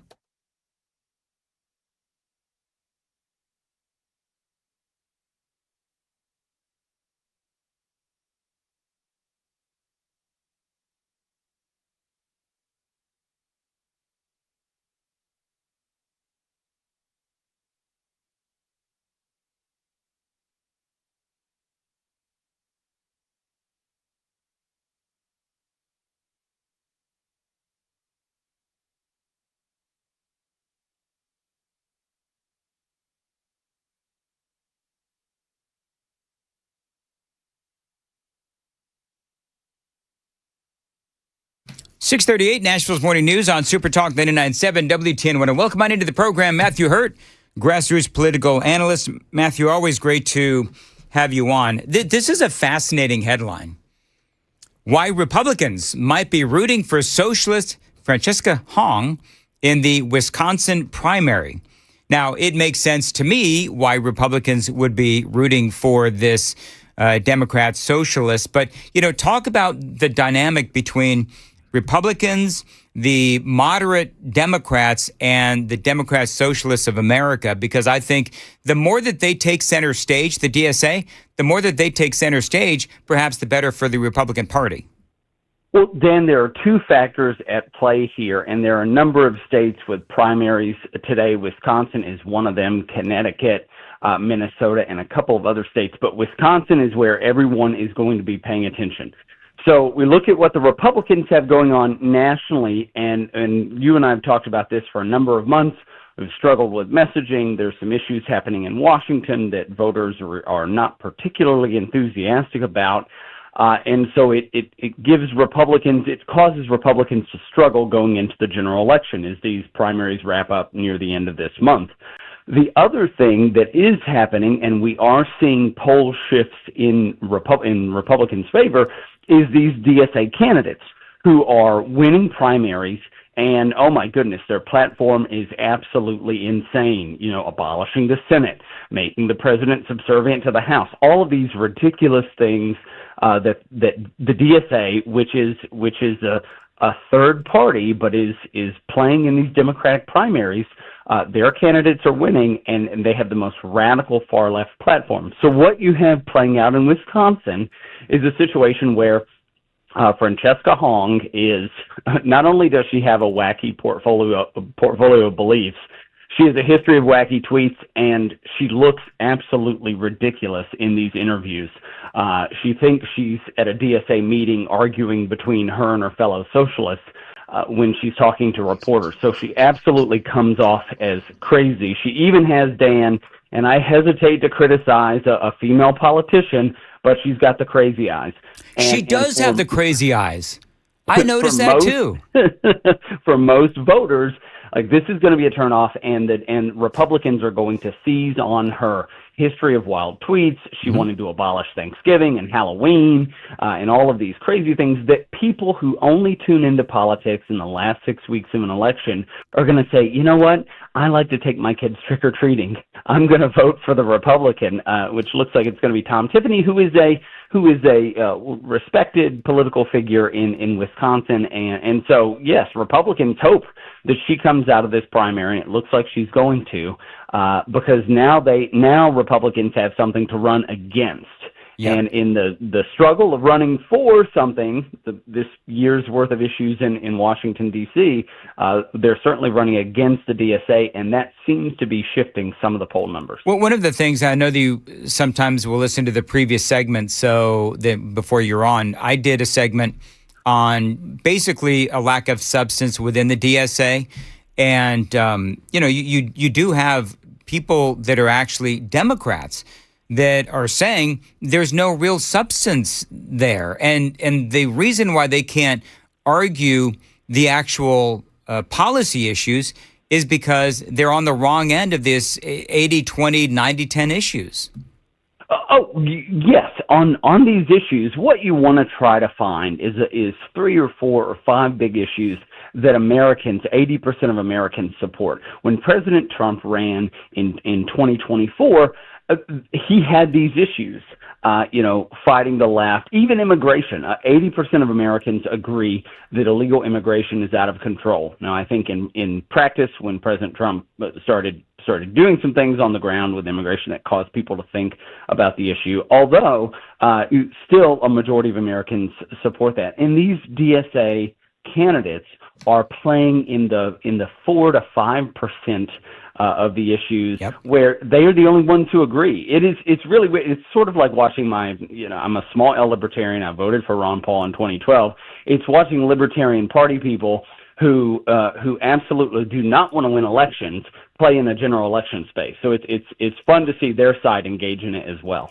So real quick, the CNN is hyperventilating over this, and I usually don't pay all that close of attention to CNN, but it's on in the studio. And so I'm sure that, Matthew, in the news, you saw that Donald Trump left Turkey on a decoy plane. He gets on Air Force One, then he ends up on a catering truck, and he gets into a backup, smaller military plane. And the media, they're very upset because Trump left the White House press corps on the Air Force One that they felt was being targeted by the Iranians. And so now they are all up in arms about all of this. I'm reading this story and it's like, well, what was the president supposed to do?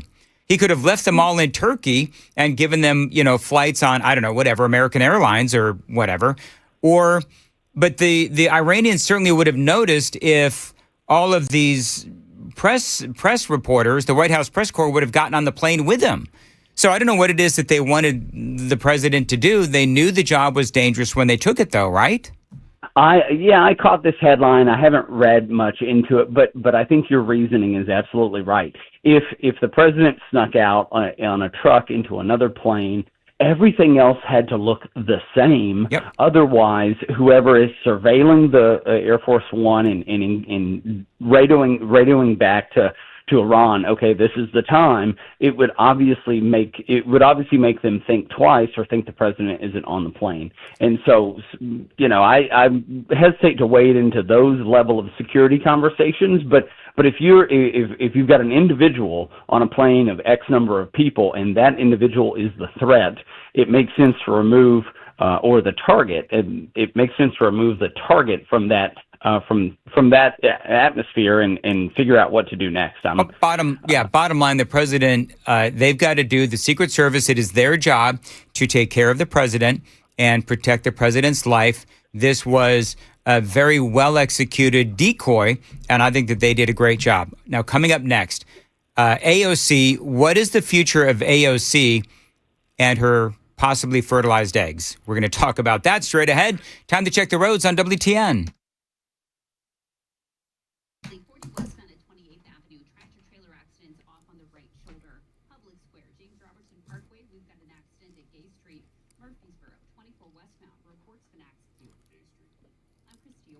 As far as your weather goes, a heat advisory continues. Sunny, 96, going to feel like 110. Pop-up storms possibly as well. And appreciate you listening to SuperTalk 99.7. Matthew Hurt is joining us. All right, so Matthew, I know that you saw this story yesterday. This is Alexandria Ocasio-Cortez.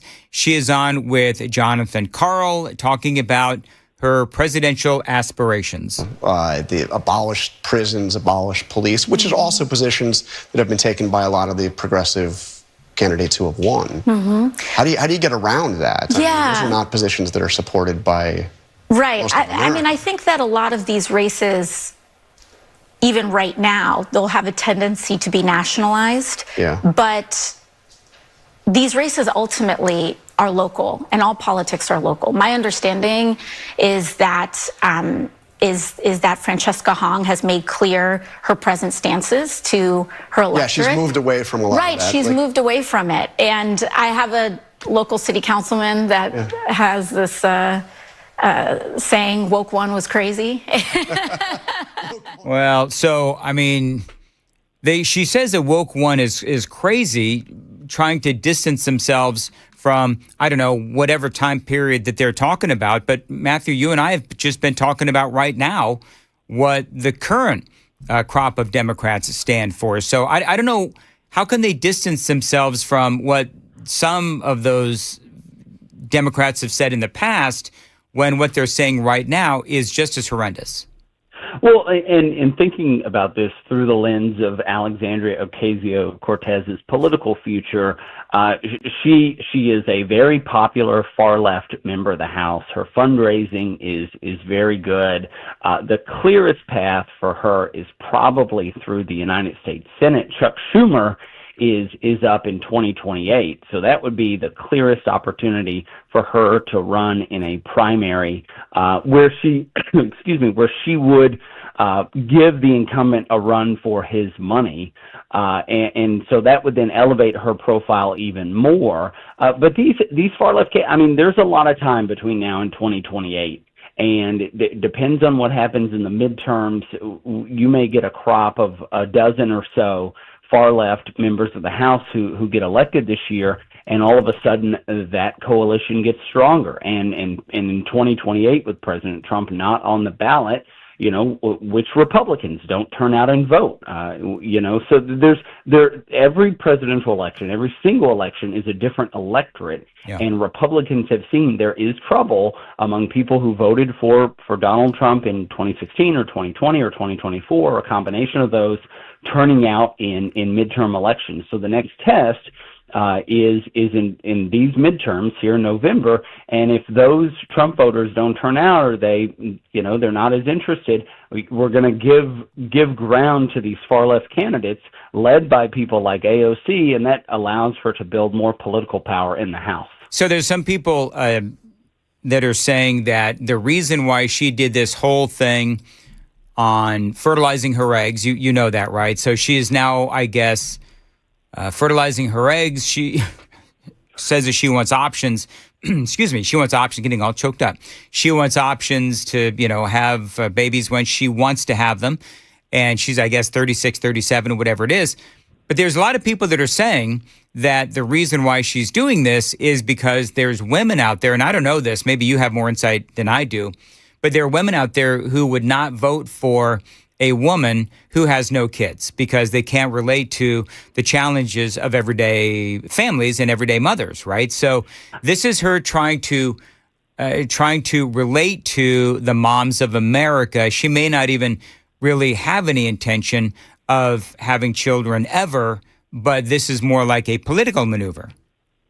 Yeah, so I've watched this story play out on her Instagram. I follow AOC on Instagram, and she went in for a treatment yesterday. She's freezing her eggs. I think there are many reasons subconsciously why voters decide to support or not support a candidate. I do think it's clearly different reasons for women. We've talked about this before. What do suburban women think about mean tweets? And so every candidate has a number of issues, and it may be the issues they support and advocate, but it may be what they represent. And so this could very well be a political move. I know that this interview on Sunday was her first national TV interview, I think, in about 2 years. And so a wide range of topics, including cultural or personal issues. AOC is very adept at personalizing and humanizing herself through her social media presence. And that's something that as voters increasingly get their information from different outlets, places like X and Instagram and other outlets, they're finding these. And I guarantee there are women of a certain age who think, AOC is just like me, or women who have had children and raised children in a family setting and said, I don't think she's qualified because she hasn't done this. So there are a wide range of reasons why someone would support or not support someone, and this may be one of them for a segment of the female electorate. I should have said freezing her eggs, not fertilizing her eggs. The fertilization comes later, I assume. So one of the last things, what I noticed about the interview was that it's almost like she's had some media training, like she has had some media training where they're trying to get her to sound, I don't know, maybe a little more grown up. You're absolutely right, Dan, and it makes sense. She's been in the House for now a number of election cycles. She started out, a little rough around the edges. And as people get involved in politics on both sides of the aisle, they figure out how to communicate better. I would not be surprised if she'd taken some private one-on-one media training. It's exactly the kind of thing that we teach at Leadership Institute, where I work full-time. And so, yeah, absolutely. One of the things to consider with her, though, is that we haven't elected a president who has come directly from the House since 1880 with James A. Garfield. So historically, it is unlikely in 2028, in 2028. But it is, it's one of those options that are on the table. As I've thought in 2016 and 2020 and 2024, this election couldn't get crazier, and in fact, every single time it has. Well, at her age, I mean, she's 36, 37 years old. She could spend a term or two in the Senate, and eventually she could end up as the president. I mean, I was talking to somebody who said that it is a fait accompli that she will at some point be, at the very least, the Democrat candidate for the presidency at some point, just because of her trajectory. There is certainly enough timeline in her potential political history for her to be a serious contender, if not the nominee, in the next 20 years. All right. Thank you. And with that, we'll wrap it up. Matthew Hurt, always great to have you on. Where can people find you on X? I'm on X at Matthew Hurt, MattheWHurtt. All right. We'll talk to you again soon, Matthew Hurt, and always great to have him on. It is SuperTalk 99.7, 6:53 on Nashville's Morning News on SuperTalk 99.7. Joan, you should have corrected me. Why? Because I said that she was fertilizing, AOC was fertilizing her eggs. Oh, no, she was just freezing them. I know. Yeah. And I said because it's in vitro fertilization, I got them all confused because I'm old. You're always referring to your age, At least you're honest. I'm like, what? So anyway, and what guy says, Dan's just getting all choked up because he's upset because Dan himself didn't get to fertilize her eggs. Come on. Come on, people, get your mind out of the gutter. I don't think she's your type. She's got the... He hesitated. Yeah. No. What's up with that? No. What? You know what? I did hesitate. So I wanted to know who's got... I was going to ask Matthew Hurt, but I chose not to. Who's got the crazier eyes, AOC or Francesca Hong? Francesca Hong. You think she's got the crazier eyes? Crazy eyes, yeah. Okay, because AOC, when she gets mad, her eyes get all wide too. They do, but I think that but behind her wide eyes is vapidness. Behind Hong's wily eyes is I'm sincerely nuts, and you shouldn't vote for me. So, okay, so I want to make sure. So it is Joan Jones' official opinion that AOC is vapid, but Hong is like truly nuts. Crazy. I concur. Okay. No, it's all good. You don't think AOC's crazy? In a controlled way. Right. In a way that was intentional with how she was handpicked to be a vessel of stupidity. That's very true. That is very true. All right, very good. It is, we talked about that yesterday. 6:55, Joan's got the news at 7. Joan. Yeah, I've got a preview of the primary day that's happening in 5 states today, including that Hung crazy woman. It's coming up at 7 on SuperTalk 99.7 WTN. All right, Joan, thank you very much. And I got to tell you, so many people, maybe even you, living with cataracts, and you don't even realize how much it is impacting your everyday life. Now, I didn't. I mean, I could tell you that I'm a lot happier now that I've had my procedure with Dr. Horn, my vision correction procedure that I had about 1.5 years ago now, and I've never been happier with my eyesight. Now, if you're struggling with your eyesight, maybe you're getting older, maybe you're younger, but you need glasses. Well, here's the good news. The good news is the fix is quick. It all begins with a personalized consultation with Dr. Horn at Vision for Life. Now, that's what I did. So if you've been dealing with blurry or cloudy vision, glare or halos around lights, colors that just don't seem as bright as they used to, well, these are indeed all signs of cataracts. And for a lot of people, maybe you, driving becomes difficult or dangerous, especially at night. Some people even experience double vision in one eye.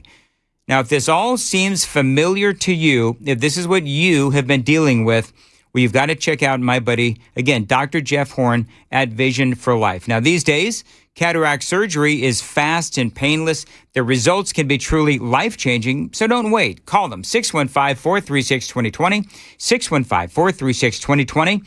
Visit visionforlife.com to schedule your cataract evaluation with Dr. Horn today and find out if you qualify. 615-436-2020, visionforlife.com, and start seeing clearly again.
Good morning, 7 o'clock. I'm Joan Jones with your top stories. The forecast and traffic coming up in 5 minutes. Voters are heading to polls in Wisconsin, Minnesota, Vermont, Connecticut, and Alabama today. And NBC's Ryan Noble says there's also a special GOP primary for the Senate in South Carolina. In battleground South Carolina, where the late Senator Lindsey Graham's legacy looms large, his sister Darlene, with President Trump's endorsement, is hoping to pick up where her brother left off. I think President Trump is going to get us through this, and the price of gas will eventually come down. Trump touting her campaign in a tele-rally Monday night. She's the perfect person to carry on Lindsay's legacy. But voters here nervous about her lack of experience. If a candidate does not clear the 50% threshold tonight, the top two candidates will head to a runoff later this month. Now, in Wisconsin, DSA candidate Francesca Hong is still leading in the polling in her push to become governor, despite a push from the more moderate wing of the Democrat Party.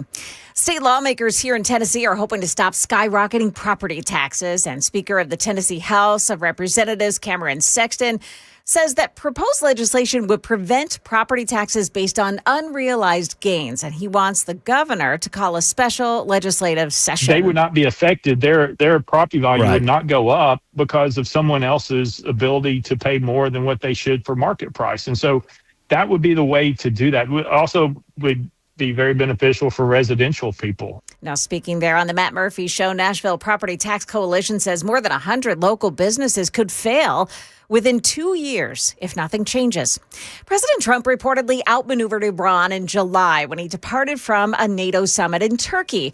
The Washington Post is reporting that the president told the press he was going to send his new Air Force One ahead of him and use an older Air Force One jet. But instead, he was secretly taken off that plane on an airport catering truck and then taken to a third plane. He spoke about the threat from Iran during that summit. You know, the life of a president is very dangerous. It's 5.2%. You know what a race car driver is? 1/10 of 1%. A bull rider, that looks pretty dangerous to me. It's 1/10 of 1%. No, it's 5.2% is you don't make it. It's a very dangerous profession. No, I'm number one on the kill list for Iran. The maneuver came as intelligence officials identified a specific threat from Iran that targeted the president's movements. Market numbers brought to you by Beacon Capital Management online at beaconcm.com. Stock futures are up this morning. The Dow futures plus 51 points. That's the latest news. Traffic and weather next. I'm Joan Jones, WTN News.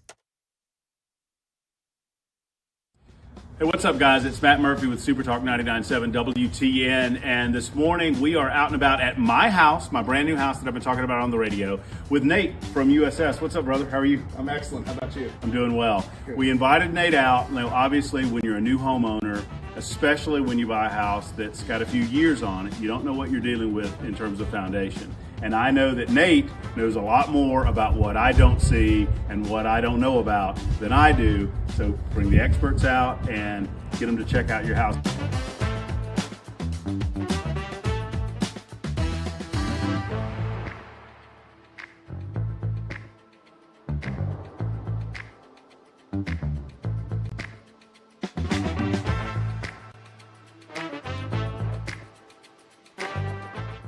Hey guys, Matt Murphy again with Nate with USS, and Nate has just wrapped up kind of a look at the house. And Nate, what'd you find? Well, your house is in pretty good shape for the age of it. I had to look pretty hard to find it. Okay. Your house being on a slope like it is here, I think we could do a lot of good by trying to terminate your downspouts a little further from the house there. Okay. Roof water is the killer of foundations, and so if we can just get it to a positive grade to drain away from your house, I think that's real cheap insurance. You want to kind of get it out and downhill. That's right. Yeah. That's So the idea. make sure that it doesn't come right back down towards the foundation walls, causing issues, settlement or leakage. Now, if folks are watching this video and they are like, we need to get Nate out to the house to do a look. I mean, I watched you do it. It's, about 30, 45 minutes, something like that. Yeah. To do a comprehensive kind of an examination around the house. And they just give you a call and schedule? Yeah, absolutely. You can call our main We've phone got number. a problem this morning in Nashville. It's cleanup after a crash on Harding Place between Tampa Drive and Linbar Drive. Looks like they've closed that stretch of the roadway this morning. Be careful. Laverne, 24 westbound at Old Hickory Boulevard South, exit 62. You've got a crash. Another one in Hadley on 40 westbound at 28th Avenue. That's that tractor trailer into the wall. Still there on the shoulder. And Public Square, James Robertson Parkway at Gay Street. It's a crash. Traffic every 10 minutes every morning on SuperTalk 99.7 WTN.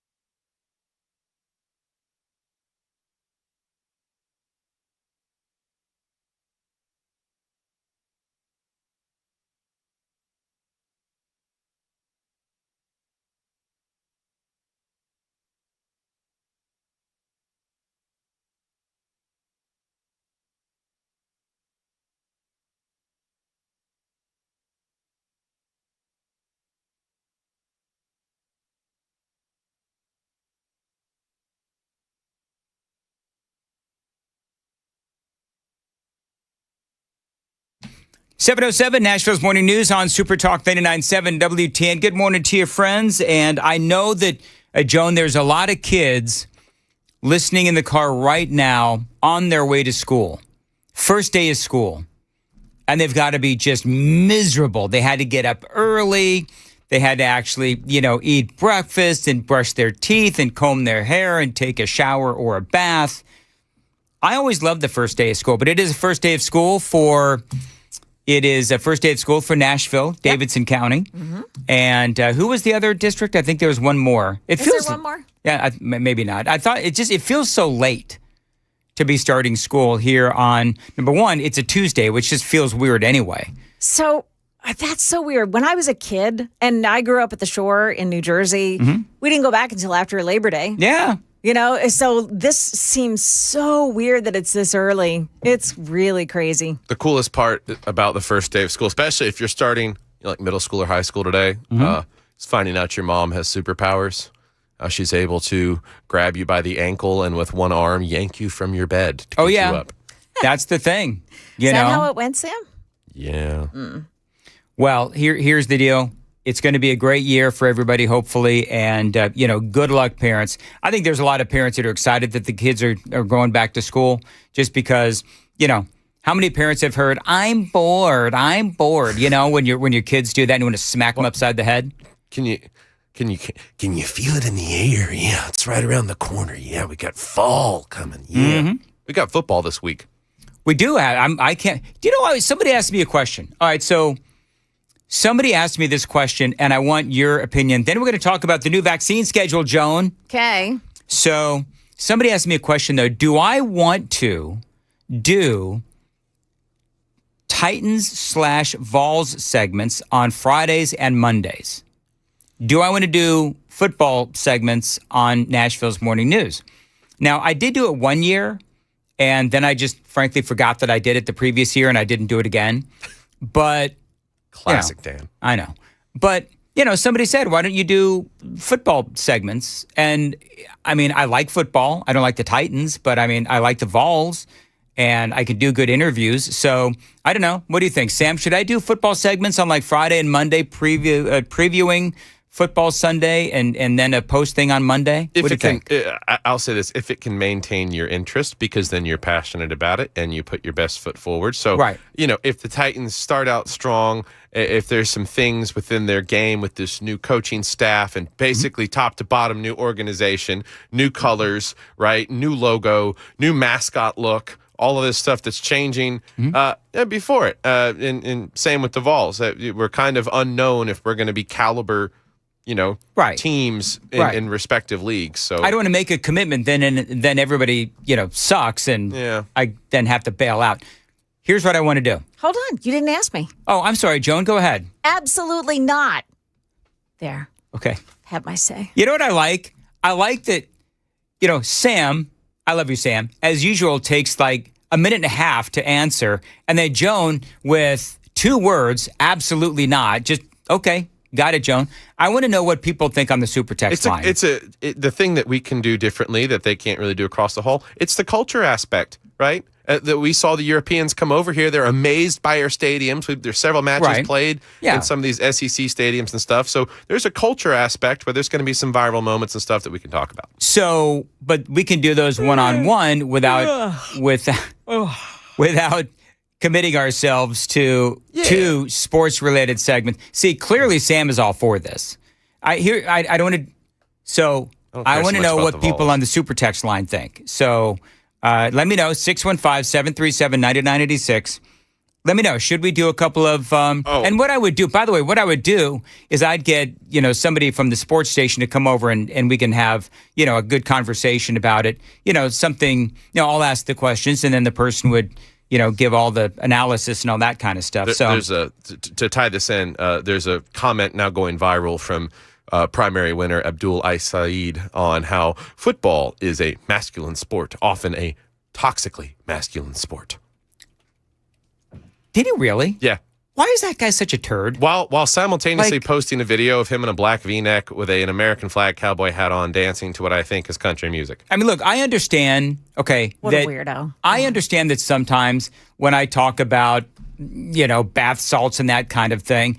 But there's a good tongue-in-cheek humor there. This guy is actually serious about the toxic masculinity of football. Well, and to be fair, former soon-to-be eventually Hall of Fame, but former Titans running back Derrick Henry was sponsored by Dr. Teals. So, Oh, was he really? Yeah, he was. I did not know that. All right, very good. Moving right along. All right, so let me know on the Super Text line, should we have a couple of football segments every single week? Again, I hesitate to commit to that kind of a thing because if both teams have a really terrible season, then I don't want to have to, cut it midway through the year. So anyway, big news for Maha. Donald Trump has now enacted a new vaccine schedule. I've got some audio from President Trump here. This is, by the way, long promised. Okay. So it's long promised and it went away it went away. So Joan, can you wait? I think I got it. You can stop. I got it back. This is Donald Trump yesterday. For long and far too long period of time, America's recommended more childhood vaccines than any peer nation, and even twice as many doses as some European countries, and even more than that. In many cases, we were requiring 72 jabs for our beautiful, healthy, lovely, delicate little children, including giving the hepatitis B shot to infants and newborns on top of many other vaccinations. The hepatitis B shouldn't be given until they're 14 or 15 years old. We have Joan, 72 shots that kids get?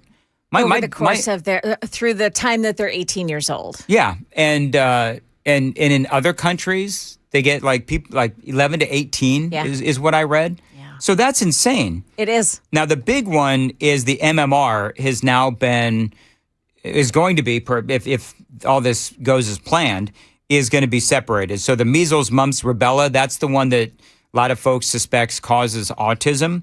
They are now going to be separated into 3 separate shots versus just the one combination. And it'll take 5 shots to cover the 3. So yeah, I don't know which one needs a booster shot.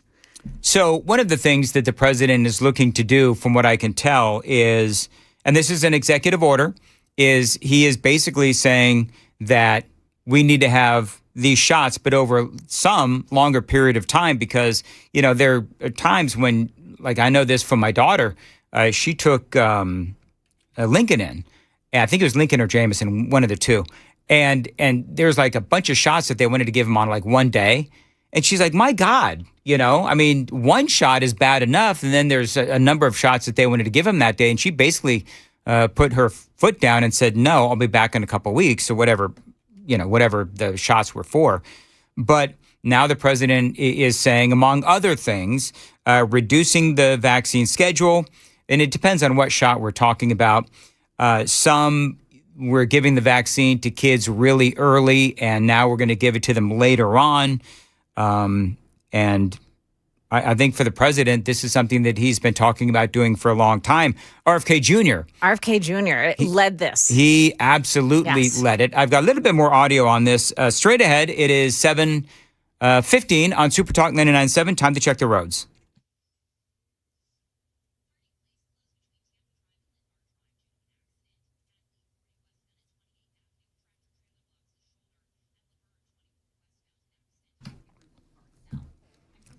As far as weather goes, a heat advisory today, sunny, 96, going to feel like 110. Pop-up storms are possible. Take the Daily Dan poll, by the way.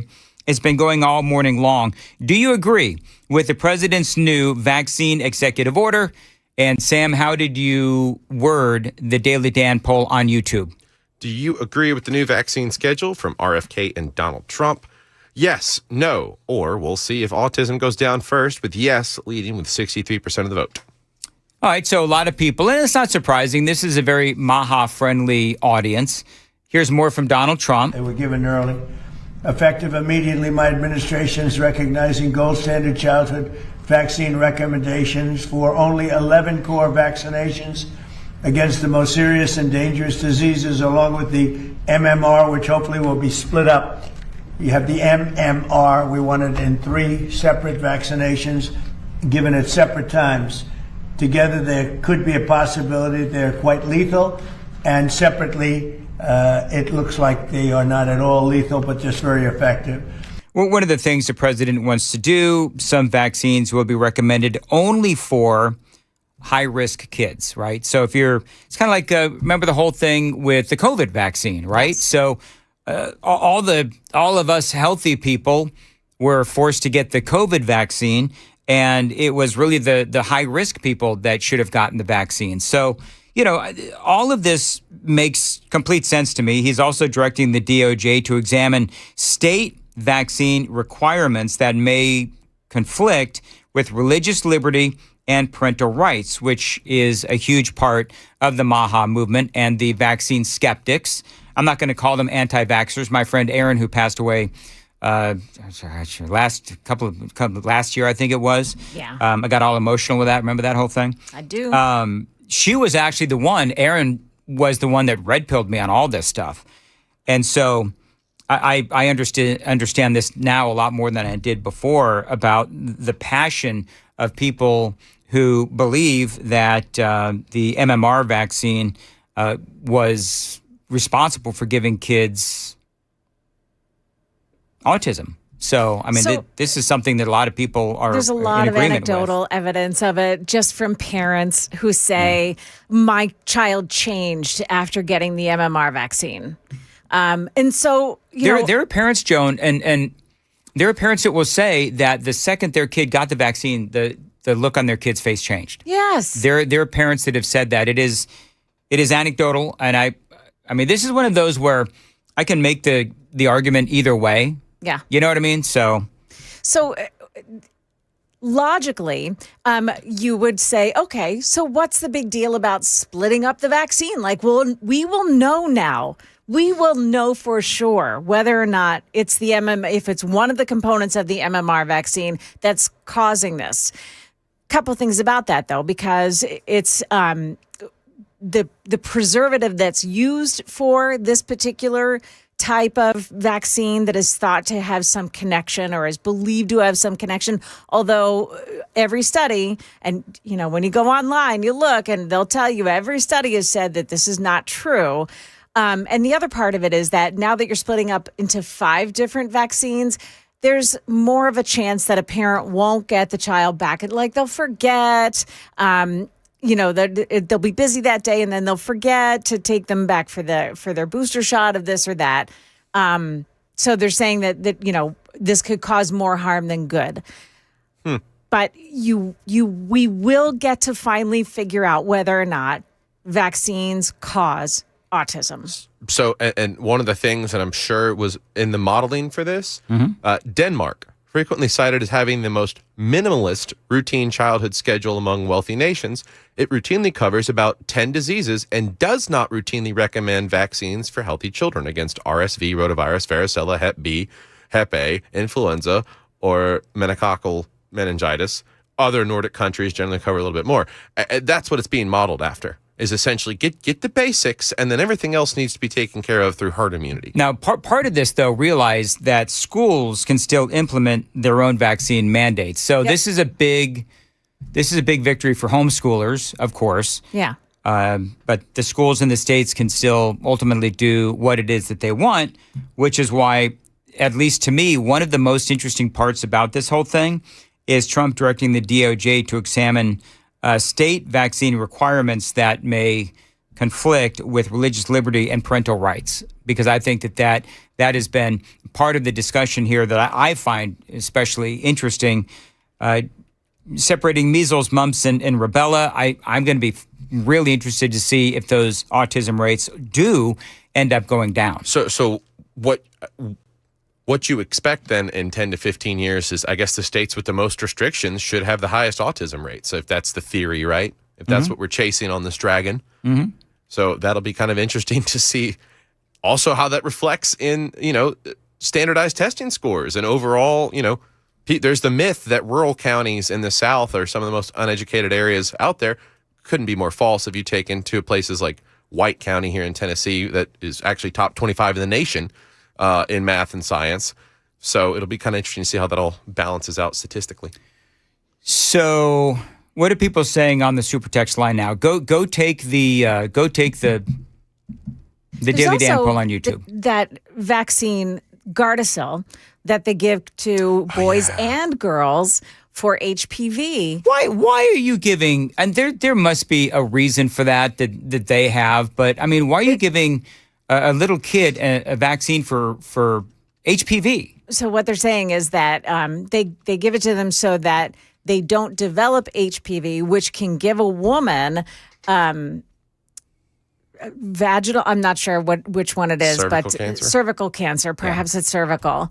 And that if boys get it as well, then there's less chance that they'll give it to the girl. At ages 11 and 12? Yeah. Yeah, that was don't you remember? Well, you probably don't. You were young, but when they first when did they start doing that? Because I remember that argument starting. And people were like, why are you doing this? So my daughter was born in 2000, and they started to ask for it right around 2012. Yep. Because she was 12 years old, and we would not allow it. Absolutely not. It came up so fast. It's just like COVID, the COVID vaccine. They brought this Gardasil thing up so fast, and then immediately said, kids have got to get this. Yeah, my mom definitely did not let them give it to me. Well, and here's the thing, is that I'd be willing to bet you're going to have a lot more people that appreciate what the president and RFK Jr. are doing now because of our experiences with COVID. By the way, yes, the most people are saying that they do not want football segments on the morning show. Overwhelmingly negative, me doing football segments. I was just going to interview somebody. I like interviewing people. I was going to maybe have Brett Bryan or somebody on to talk about it, but nope, I don't even see one person that said no, that said yes to the football topics. Not one. Football topics are so boring, so no segment about that, please. Absolutely not. Bam. No sports talk, please. If I wanted to hear about sports, I'd go, I get it. Wow. Okay. There you go. Not a problem. So someone asked on the super text line what the difference in autism rates between some of the low vaccine countries and ours is. Mm-hmm. Our rate is around 3.2% or 32 per 1,000. Mm-hmm. And theirs in Denmark, which is the country I referenced, is 1.1%. Okay. Listen, I'm not advocating either way. I would definitely put myself in the vaccine skeptic camp at this point. My kids long ago had all their vaccines, and so I don't necessarily have a dog in this fight, except that I'm more relating to the vaccine skeptics, and so I'm kind of with you folks on RFK and Maha and all of that. But again, I can make the argument either way. So this is definitely, you think this is going to be something, Joan, that, a federal judge is going to come and say that Donald Trump can't do it, and it'll go up to the Supreme Court and all that. I want parents to be able to, have more say in these vaccines. Yes. And I think when you look at how many vaccines these kids are forced to get shots, between birth and the age of 18, 72 to 80. This is what I saw online. And then you compare that to, as Donald Trump said, some of these other countries, it does seem like we are over-vaxxing. Anyway, we got to go. 7:26 on SuperTalk 99.7. And Joan has the news at 7:30. Joan. Yeah, coming up here in the news, that 7-year-old girl who was shot while she was sleeping in East Nashville this week. We've got an update on her health coming up here at 7:30 on SuperTalk 99.7 WTN. Thank you, Joan. And Dan Mandis here. The summer heat can wear anybody out. But if you've been feeling drained, even with the air conditioning, well, it might not just be the heat. 1 in 4 men from the ages of 35 to 50 years old have low testosterone and low levels of energy and motivation and mood and a whole lot more. Now, low T, it drains your energy. It drains that motivation. So you don't have energy for the things that you love and might even stop recognizing yourself. So get the answers you need for free from my friends at Low T Center. Now, you can book a free testosterone test and get a consultation from licensed providers who specialize in testosterone replacement therapy. Explore a range of peptides and even get a jump on that summer body with GLP-1s and medical weight loss protocols. Low T Center has been the #1 name in TRT since 2009 for a reason. So don't spend another day wondering why you don't feel like yourself. Visit fixmylowt.com, fixmylowt.com to schedule your free testosterone test today. That's fixmylowt.com.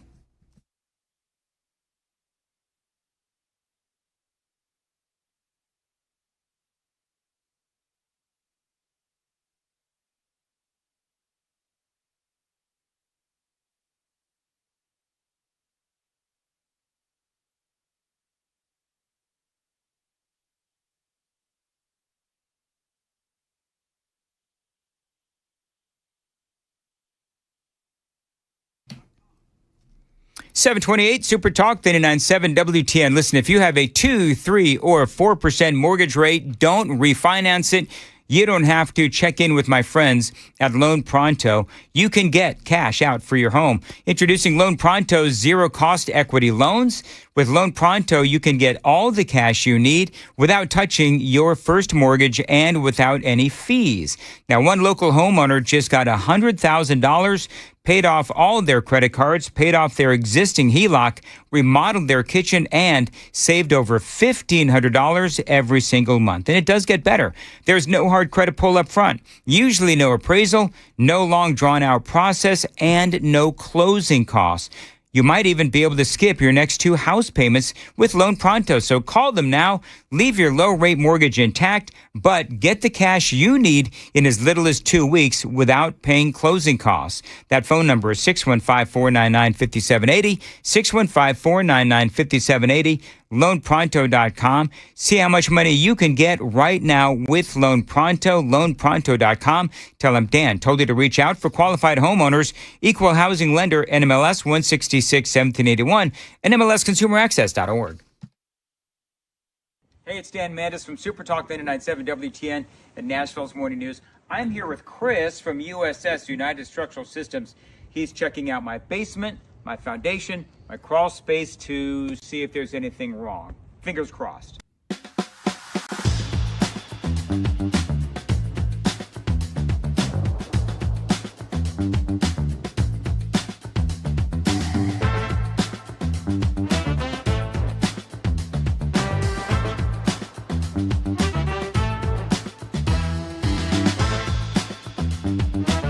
All right, so there's good news and there's bad news. The bad news is we found some cracks in my basement wall. The good news, I've got Chris here who's going to walk me through the next steps. Yes, so unfortunately, your house has been subject to the pressure of the dirt. The hydrostatic pressure, heavy dirt pushes on foundation walls, and you've got a little bit of what we call bowing. So that wall is pushed in a little bit. We have a lifetime warranty solution for that. So we install, usually in a day or two, this can be done in most situations. We install carbon fiber straps, which keep the wall from moving inward at any point in the future. It's a lifetime warranty for anybody that ever owns this house. So it's a quick and routine thing that we do, but it yields some long-lasting benefits. It's a great selling point if you want to sell your house. Absolutely. Good thing about our warranties is they're not only transferable, like the contract says, they're automatically transferred when you sell your house. So you'll have to sign any paperwork or even send us an email saying that you sold your house. Warranty would transfer to the next owner.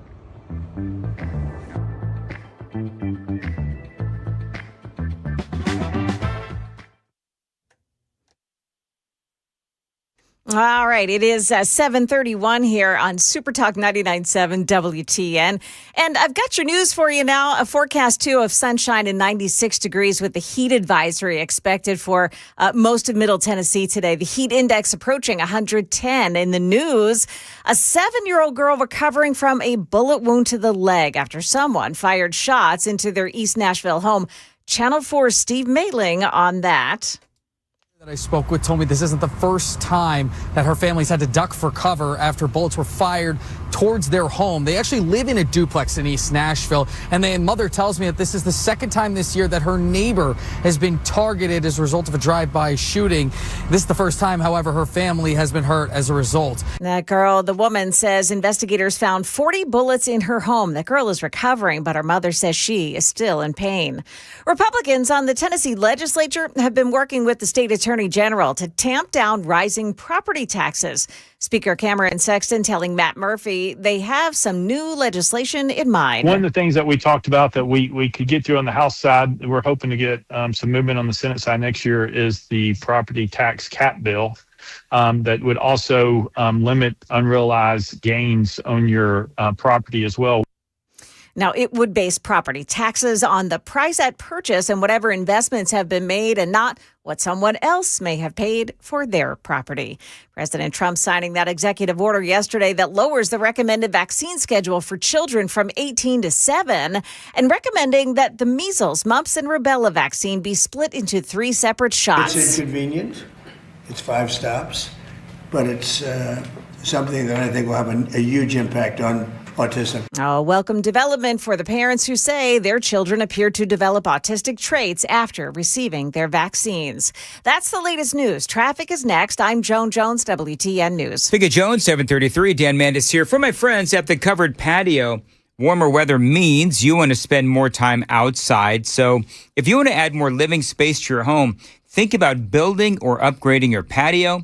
They've got motorized screens so that you can easily keep the patio open when you want some sun and closed when you want some shade, so your back screened-in porch becomes a lot more enjoyable with the covered patio. They've got a ton of outdoor living options with motorized screens and patio covers and custom wooden decks and outdoor structures. They've got a ton of options with styles for every budget. Now, the covered patio, they are dedicated to fair prices and customized solutions for your specific home and your specific space. So enjoy your home a lot more with an incredible patio upgrade from the covered patio. Reach out to the covered patio. Tell them Dan told you to reach out. The website, thecoveredpatio.com, 615-695-2407, 615-695-2407, thecoveredpatio.com.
East Nashville, a crash, Gallatin Pike at East Trinity Lane, Antioch, 24 westbound at Hickory Hollow Parkway. That's a crash on the left shoulder. And then in Laverne, 24 west at Old Hickory Boulevard South, you've got an accident there on the right shoulder. That's blocked off. Laurel Hill, 24 westbound at Bell Road. A crash, the right entrance lane is blocked off from Bell Road onto I-24. Traffic every 10 minutes every morning on SuperTalk 99.7 WTN.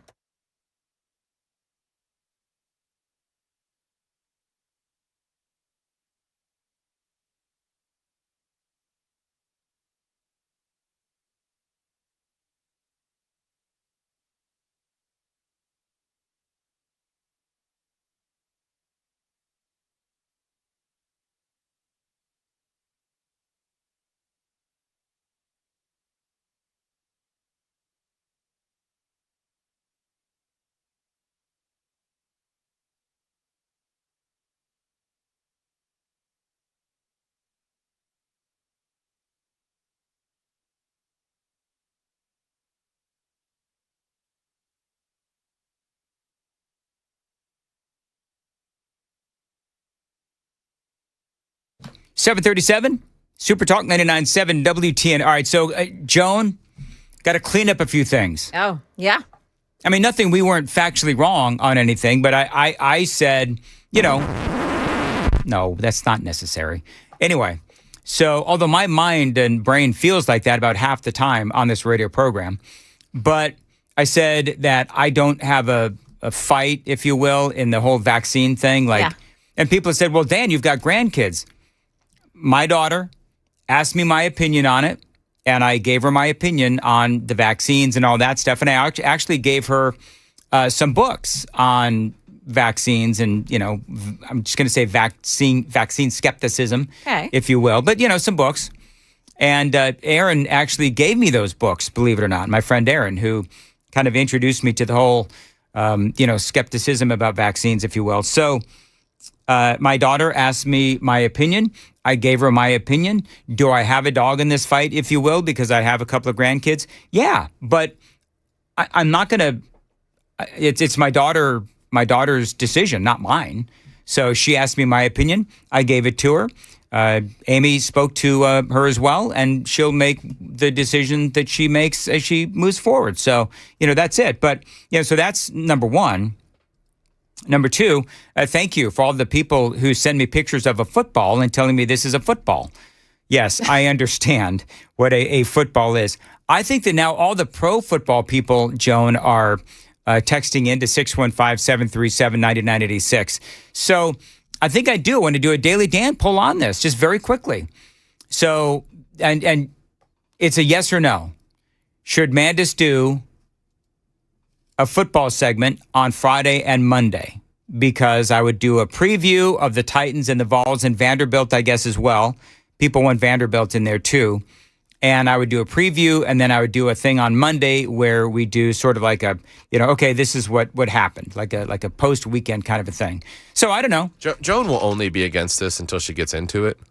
No, look, yeah. I just feel like if people want to have football news, they'll tune in to Matt Murphy. That's the thing. He's going to do it all day long. But there's a group of people there, and I could say, one would argue, they're even a growing audience of people that want the Mandis Sports Insight.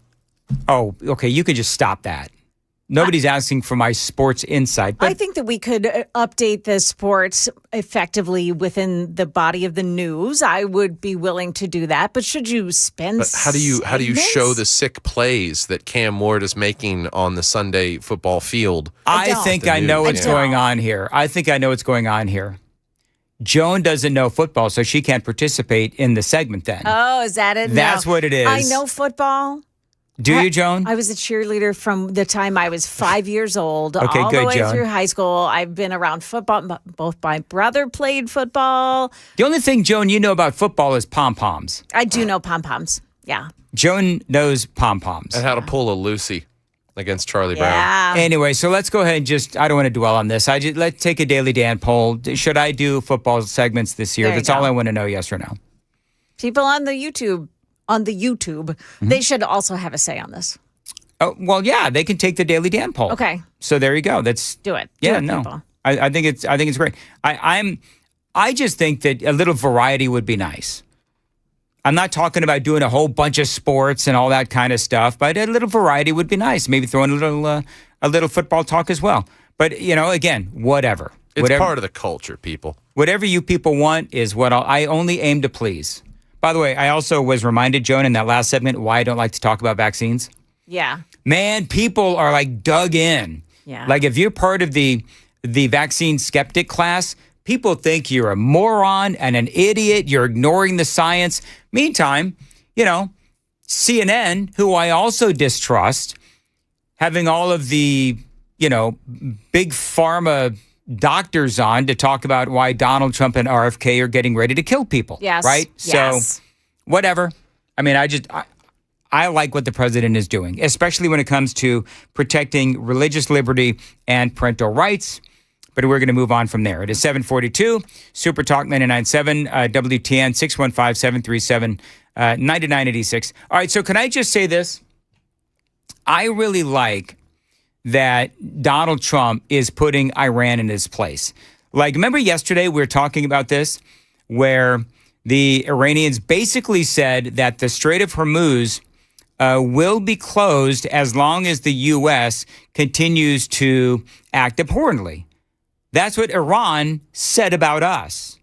And Iran said that the U.S. must correct some of our behavior, right? The U.S. must stop threatening and insulting Iran. The U.S. must end military action against Iran and its allies in Lebanon, Hamas, Yemen, and Iraq. We must lift the naval blockade. We must withdraw from Iran. We must compensate Iran for damages from 2 wars. And all sanctions must be removed. And we must release the frozen Iranian assets, right? So there's no way that's going to happen. I'm just telling you, there's absolutely no way that is going to happen. The president, for his part, he's saying, listen, all I want to do is ensure that the Iranians never have a nuclear weapon. I did like what the president said yesterday when he was asked about all this. We will get to that coming up. It is coming up on 7:45 on SuperTalk 99.7 WTN. By the way, just real quickly, I will be emceeing an event at Feed America First. It is going to be on August 25th. They're celebrating 25 years of serving needy Middle Tennesseans. They're located in Murfreesboro. So I get asked to do these things all the time. I very rarely do it because of the hours that I work. But I'm going to do this one. I'm going to MC the event. It's going to be a lot of fun. I'm gonna do it. That's right. I'm going to do it. Joan, I'm going to do it. And there's still a couple of, there's still some tickets available. You want to come, Joan? Where is it? When is it?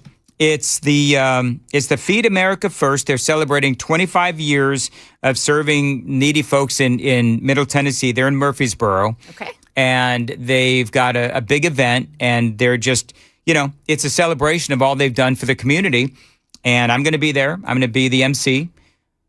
Yes, Senator Marsha Blackburn will be there as well. Let the conspiracy theories start on that one. But I think it's going to be a great time. Tickets are available. It's at a fancy hotel. I'm not exactly sure in Murfreesboro. That's one thing I don't know. But it's at a fancy hotel. And tickets are going fast. So if you want to go, come on out. There's going to be a lot of really good food and conversation.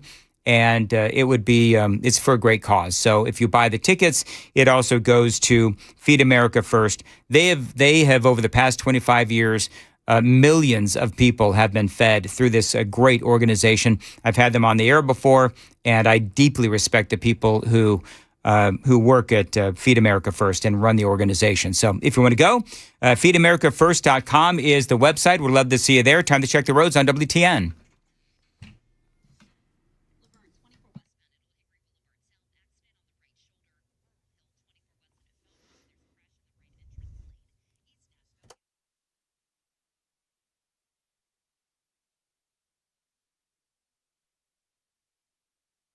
As far as your weather goes, it looks like it's going to be really hot today. Heat advisory, as a matter of fact, sunny 96, going to feel like 110. Pop-up storms are possible. And Joan, you were saying that today actually is not even the hottest day of the week. No, they're talking about 98 degrees, approaching 100 by the weekend. Yeah. It's going to be an incredibly hot weekend. Yeah. And so we'll... great day for the first day of school for kids in Davidson County.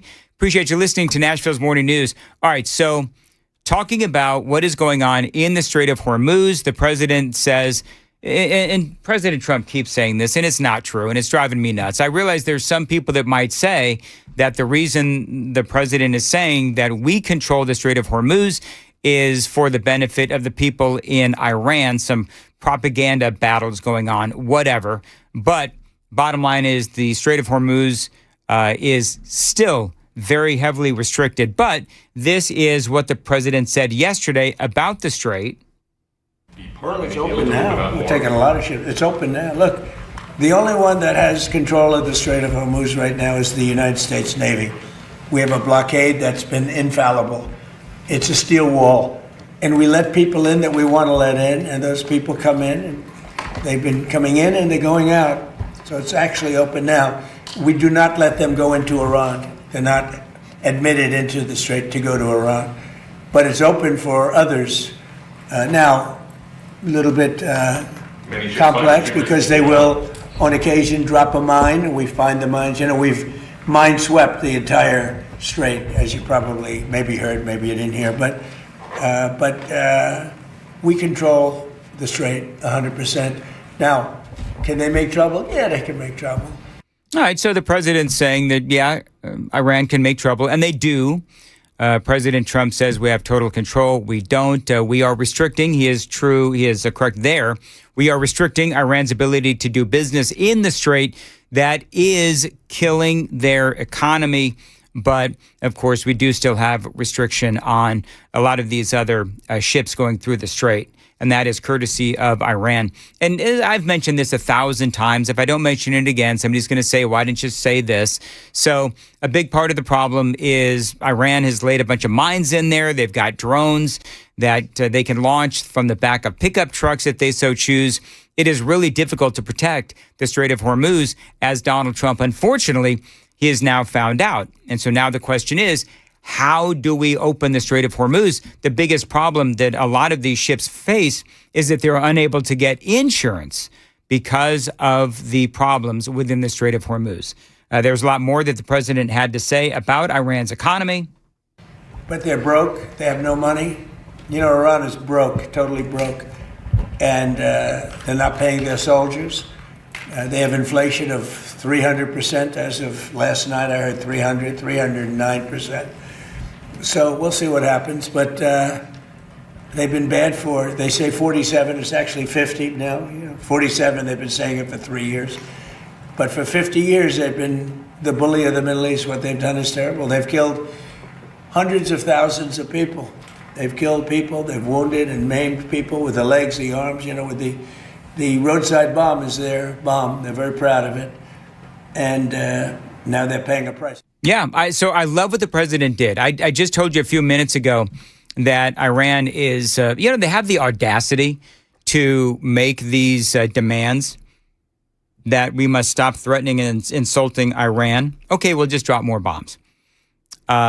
We must lift the naval blockade. We must withdraw from Iran. We must compensate Iran for damages from 2 wars. I think that was what forced Donald Trump. I think that's what made Donald Trump snap. So yesterday, Trump says, no. Not only will you not be getting any kind of reparations, but we need to be compensated by you. This is what he said on True Social, Donald Trump.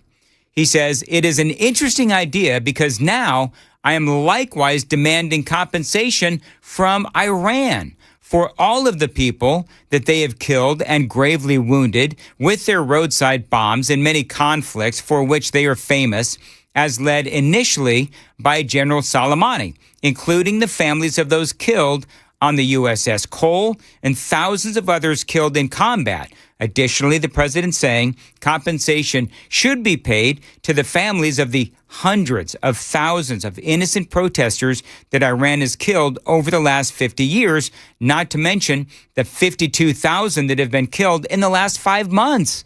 The president wrapping up by saying, I have instructed my representatives to put this firmly into any and all future negotiations. Thank you for your attention to this matter, President Donald J. Trump. Then a little bit later, he actually added that Iran should also be paying damages to the people of Lebanon, Gaza, Syria, and Yemen.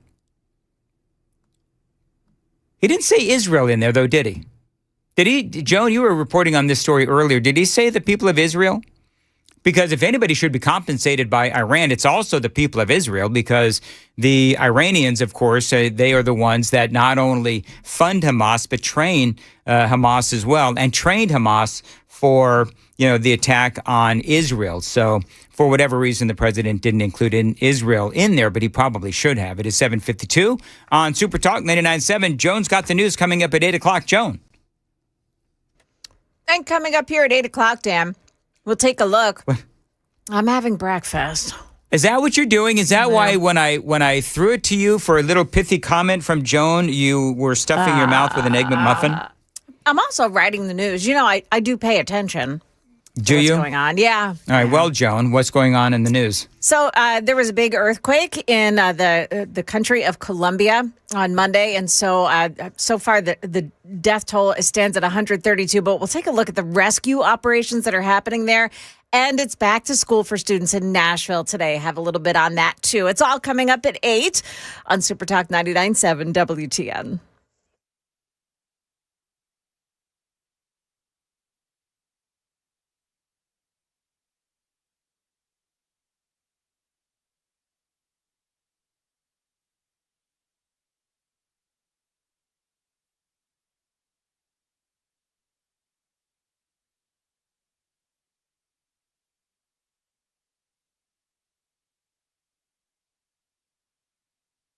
$7:53 on Super Talk 99.7. No, Joan, I wasn't eating breakfast. I was looking at all the great comments on the Super Text line. Like Sure. Rocky says not only no, but hell no in capital letters. Oh, to what? To a sports segment. Nice. What are people saying on the Daily Dan poll, real quick? We're at a 68% saying no. 68% saying no. Okay, well, the way that's going, I think the sports segment will not be happening. But we'll have to wait and see. I want to see what Chris Hand says. Listen, if Chris can give like his Little League updates like he does, and Cameron Smith, whenever Cameron's on the show with Matt Murphy, he'll talk about Little League for like an hour and a half. I'm kidding, Cameron, I love you. Then I can do a sports segment. Or maybe not. We'll wait and see. Dan Mandis here for my friends at TT McCall's. Now, they've been helping out Tennesseans for over 100 years with fair prices and outstanding customer service. Now, right now, they've got great deals on all things electronics, appliances, furniture, lawn and garden, and a whole lot more. Now, DT McCall's has been saving Middle Tennesseans money for over 100 years, 4 generations of treating people right with a focus on savings and customer service. Now, first thing I realize when I need something in my house, the first thing that I do is I go to their website. It's dtmccalls.com. Check out the latest specials, and typically I'll order right from the website. But if I do have to go to the brick and mortar stores, they help me out with great customer service. So if you, my friends, need anything for your home, garage, or backyard, you only need to go to one place, my place, which is DT McCall's. 5 locations across Middle Tennessee, Carthage, Cookeville, Lebanon, Lafayette, and Franklin. Always online, dtmccalls.com. Tell them Dan told you to reach out. The guaranteed offer is the simplest, least stressful way to sell your home. You go to our website, you fill out a quick form, we set an appointment, we bring you an all-cash offer. Literally, there's no lockbox on the front of your house, there's no showings, we pay all cash, we close in as little as 21 days, stress-free. We've helped thousands of homeowners just like you sell your home the hassle-free way with a guaranteed offer from Mark Spain Real Estate.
7:58, Nashville's Morning News on SuperTalk 99.7 WTN. All right, so I've decided, Joan, never mind, you're reading. I've decided, Sam,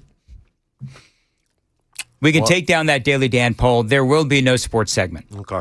Do you know why, Joan? I'm sorry, Joan, you're reading. Never mind. Stop it. So, because, do you know what I've actually realized? Every day, I have segments that I have fully prepared that I don't actually do.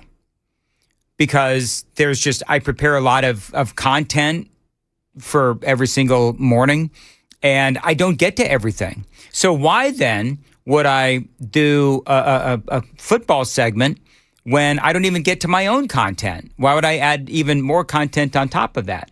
So I don't think I'm going to. Plus, I believe that the Titans probably will not be very good this year.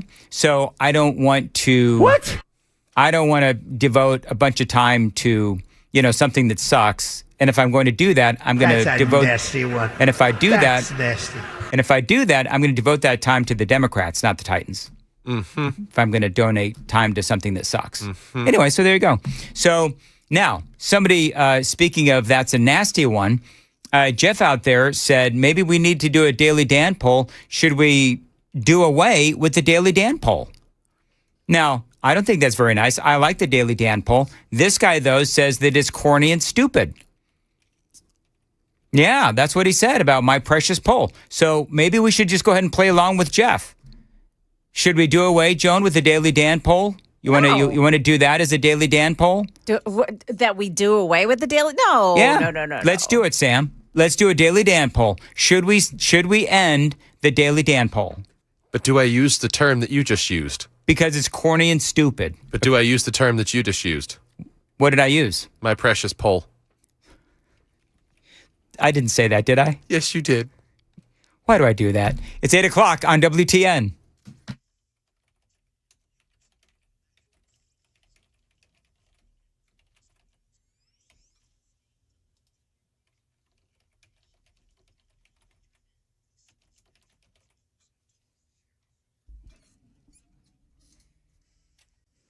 Good morning. It is 8 o'clock. I'm Joan Jones with your top stories, and it's back to school for students in Nashville today. Metro Elementary School started 10 minutes later. High school students started 20 minutes later. This teacher telling WSMV4 that it's a welcome development for her math class. It was a little difficult getting the kids ready to go at 7 a.m. to teach math, so I think that 20-minute difference is going to make a little bit of a difference for the kids when it comes to how attentive they are in class. Now, school zones were activated a bit later than usual. The city also has added new road signs and street markings.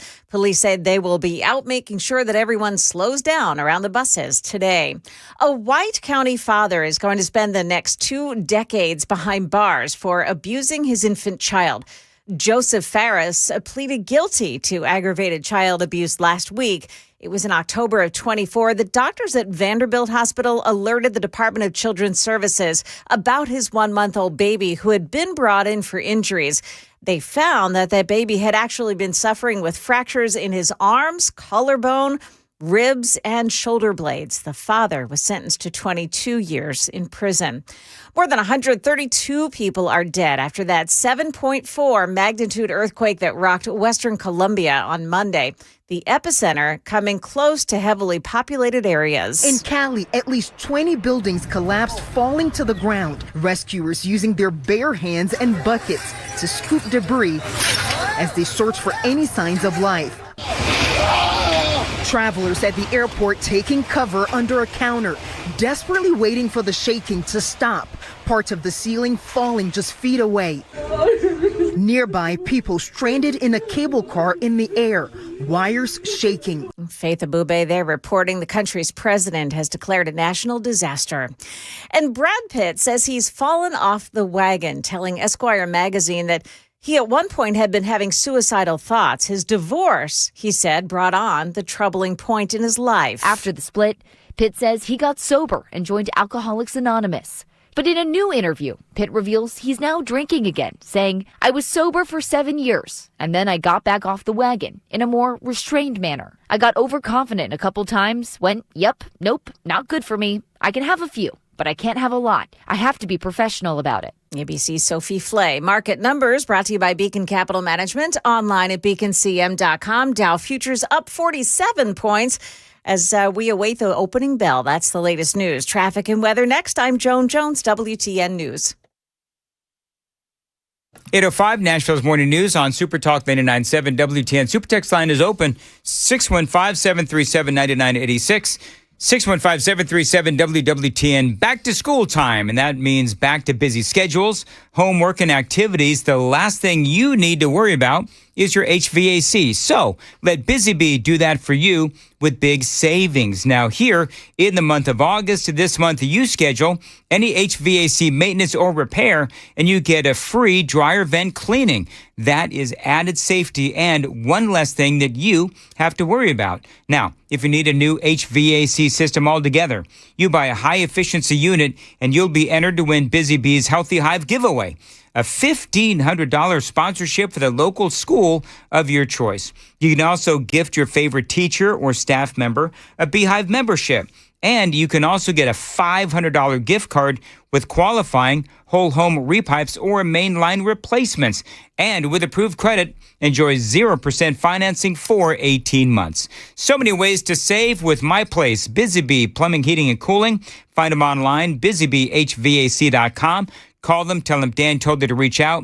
615-775-7833. 615-775-7833. Online, busybeehvac.com.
Got a crash in Hermitage on 40 westbound at Davidson-Wilson County line. It's in the left shoulder. The Hermitage, 40 westbound at Central Pike, 221A.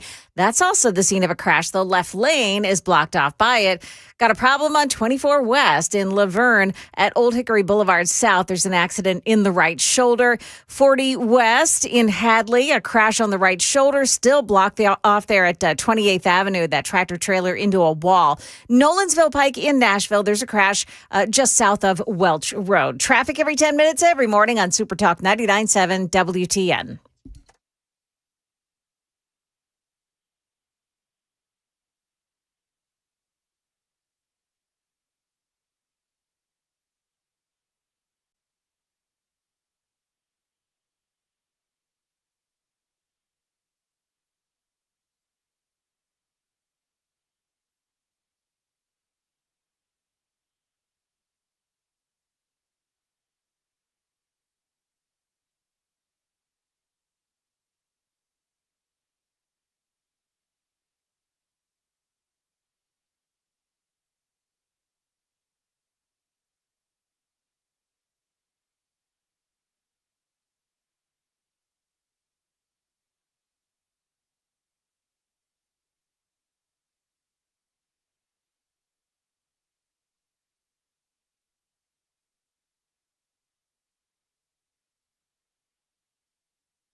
SuperTalk 99.7 WTN, and welcome on into the fourth and final hour of Nashville's Morning News for your Tuesday, August 11th. So, Joan, I heard you talking about Brad Pitt falling off the wagon. Yeah. So what's interesting is he said that it was following his divorce. Following his divorce, he decided to get sober. He decided to get sober. Yeah, so he went to... if I were married to Angelina Jolie, I'd probably want to be drunk too. You never know, like, how people are in private. Oh, I can imagine how Angelina Jolie is in private. Yeah. I mean, she's just nuts. You know about crazy eyes? She's like crazy everything. Yeah. So, but here's the thing. So I appreciate that. So apparently to hear him speak, he wasn't himself during the marriage because he was drinking a lot. Is that what I'm gathering? Yeah, pretty much, yep. It's really sad because that whole case where it's Brad Pitt and Angelina Jolie, I believe that part of that, there's a bit of parental alienation going on. I don't know if you know this, but, Angelina Jolie, she and Brad Pitt, they have a couple of their own kids and they adopted a bunch of kids too. Yes. And after the divorce, you start hearing, all of these the kids that they had together, and they want nothing to do with their dad, Brad Pitt. Brad Pitt, yeah. And my take on it, it just seems like this is another one of those cases where she seemed to me like she was turning the kids against him. Yeah. And that's what it seems to me, my opinion, based on what I've read. And Nicole Kidman did the same thing with Tom Cruise. No, Keith Urban. Did she? Is it Keith Urban she was married to? Yes. Yes. They're both Aussies. Yes. Yeah, she did it with him too. Yeah. He may have also fallen off the wagon, but his vice was not alcohol. His vice was women. And well, okay, we're not gonna do that. But the parental alienation part, I think I think there's some states where parental alienation is actually illegal. Oh. I think can you look that up, Sam? They have to prove it, but I mean anybody who's suffered through that knows, like you go through a divorce, and one of the parents is basically pitting the kids against the other parent.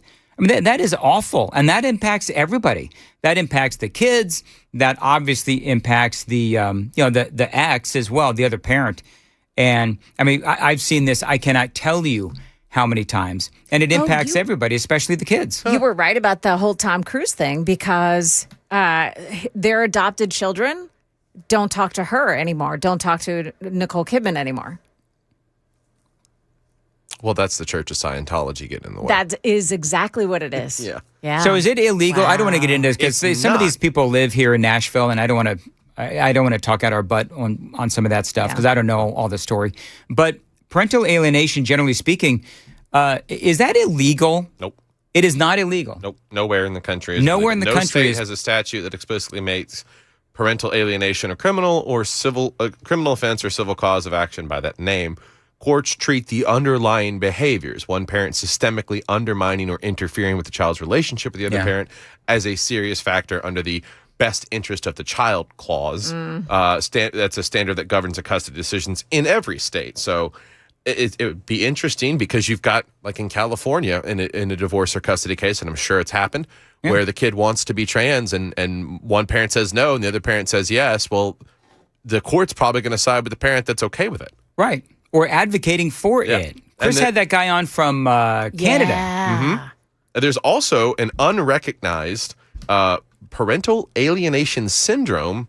It's not recognized as a formal diagnosis in the DSM-5, but many courts and professional bodies are skeptical of it as a clinical label, and they focus on the concrete observable behaviors rather than the syndrome itself. I would say with all of the interacting I've done with the kids that have been at the core of custody cases, with my parents at the helm, it's a real thing. Oh, it's absolutely It's basically a Trump derangement syndrome about the parent that you're hating. I've spoken to, I can't tell you how many of my friends who have gone through it over the many years that, I've known people where you have these parents who they're divorced and all of a sudden the other parent can do no wrong. And it's awful. And I did an interview. This was on, I want to get the guy on. It's not really what I do on Nashville's Morning News, but I filled in on another show. And I interviewed a guy, and the whole purpose of the conversation was, if you're a parent who your kids have basically abandoned you, because parental abandonment is a big thing these days, where the adults will abandon their parents as they get older, and maybe it's because of a divorce, maybe it's because a lot of these adults that were children, now they're in therapy for whatever reason, and they blame their parents for every problem that they have in life, when the reality is that it's their own doing or their own unraveling. They blame their parents for everything. Maybe it's a divorce, whatever. There's a 12-step group called Adult Children's Anonymous. Is there really? Yes. And it is about undoing the harm that your parents did you. And in some cases, it's actually a helpful thing. In some cases, it's true. But you know what this guy told me was, oftentimes therapists, and stop me if you've heard this before, oftentimes therapists will try to make those adult children sort of feel resentment towards their parents. They try to drive that wedge. Number one, because it's one of the easiest things for a therapist to do is just, blame the parent, as opposed to look at whatever underlying psychological issues somebody may have. And so I think one of the things that I disagreed, though, with this guy on, and this is where the debate would come in, was he said, if you want to, it was all about reconciliation. And if you have an adult child that you want to reconcile with, then how do you reconcile with that person? And I've been talking about this for years in different ways. But one of the things that he said was, you can either be reconciled or you cannot be reconciled. But if you want to be reconciled, then you've got to just, if your adult child blames you for something, just say, okay, I'm to blame and I'm sorry, even if you don't mean it. Oh. Yeah, and I was like, man, that would be a tough one, because if you are an older person and you've got an adult child now who blames you for whatever, and the condition on sort of resurrecting that relationship is admitting to all of these accusations. I mean, I would find that very difficult to do, especially if those accusations came at the hands of an ex. Because there's often times where you see an ex, and I'm not saying this happens all the time, but there's often times where an ex will suddenly throw you under the bus for everything that's gone wrong in your life. And that's just, I'm sorry, but that's something that happens, and it's sad but true. And so now, if you're like, you've got to admit this, and you've got to admit this, and you've got to admit this, I mean, how badly do you want to be reconciled with your now adult child, that you admit everything? Because then, if you admit everything, even if you haven't done it, even if you're not guilty of all that stuff, now what you're doing is you are sort of placating, if you will, that ex. And you are giving permission for your adult child to effectively hate you by admitting to all of it. So do you admit to it for the possible purpose of a reconciliation, or don't you? That's a tough one. Truth will always win out. Truth will always win out. I don't know if that's true, though, Joan. Like, I'm going to be honest with you. I don't know if that's true. Well, so everyone's a teenager, right? Everyone's in their 20s at some point, right? We all go through a phase of pretending. I would say most of us pretending like we hate our parents, right? Oh, because of, you didn't let me do this in high school, it's affected my life now, or whatever the case may be. And I've watched it. I did it myself. I've watched it with my younger siblings. It happens. And then you reach a sense, and this is typically where parents can find out if they, did a good enough job in your late 20s, as you approach 30, where you go, listen, you were trying the best you could. I was part of the problem. No one has a perfect roadmap to being a parent, and you have this mutual understanding of a give and take of forgiveness over being a spoiled little turd. Well, and 9506, whoa, Dan, therapist here. That was offensive. We are here to help, not make things worse. I know you are. I know 9506. I know that you are. But unfortunately, there are some therapists who have agendas. That is just, unfortunately, a fact. We actually were in the most therapized era of history, and we have the highest rates of mental illness, the highest rates of divorce, the highest rates of suicide ever known to man. So do you... It's not the therapist being the problem. It's that everyone's going out there to become one, and some of these people aren't really all that qualified. Not saying the texture isn't. I'm just saying 9506, I'm sure you're great. The bigger the net you cast, the more you're bound to pick up some bad fish. Well, and I think with the divorce rate that is, always so high, you've got angry exes, and I'm not saying that it's an ex-wife thing or an ex-husband thing. This happens with everybody. Now, I did a thing a while ago, and you ever do this, Joan, and you realize you were wrong on something? That probably has never happened to you, but it's happened to me. So, yeah. Many, many, many, many years ago, I did this whole thing on divorce parties. Now, if you don't know what a divorce party is, a divorce party is a man and a wife getting divorced and celebrating the divorce. Like together? Yeah. Oh, okay. So I was like, way back, this is like 10 years ago. I was like all offended and stuff. He's like, why are you celebrating a divorce? I actually get it now because I've got one under my belt where, okay, so the reason why they're celebrating their divorce isn't the fact that they're getting divorced, but the fact that they were able to do it without destroying each other and the children in the process. That was the point of the divorce party. Okay. So anyway, okay, so the super text line, of course, is blowing up on this. Yeah. Randy says, slow news day? No, it's not. I've been very on topic all day today. Thank you. Let's see here. 7558, a therapist offended with a laughing emoji. I don't know, do therapists get offended? I have no idea. I have no problem with therapists at all. Except for the ones that try to talk to you.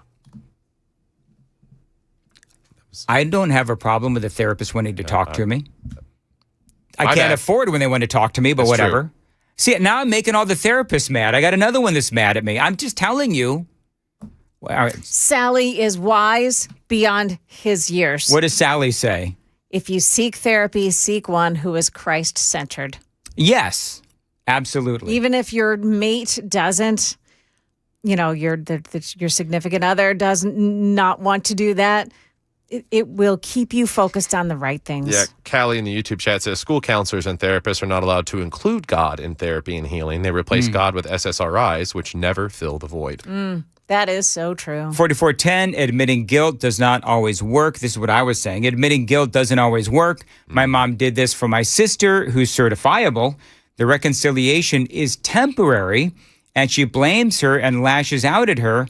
She's 55, still acts like a 3-year-old.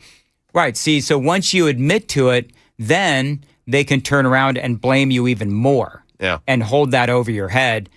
And now you're, I'm going to air quote this, reconciled, but what you actually are is a punching bag. YouTuber says, Harley Davidson is my therapist, and we get along real well at a cheap rate for hours. You know what? Some people just get on their bike and they ride.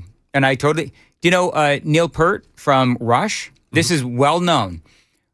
Neil Peart from Rush. His daughter and his wife both died within like 6 months of each other. Oh, horrible story.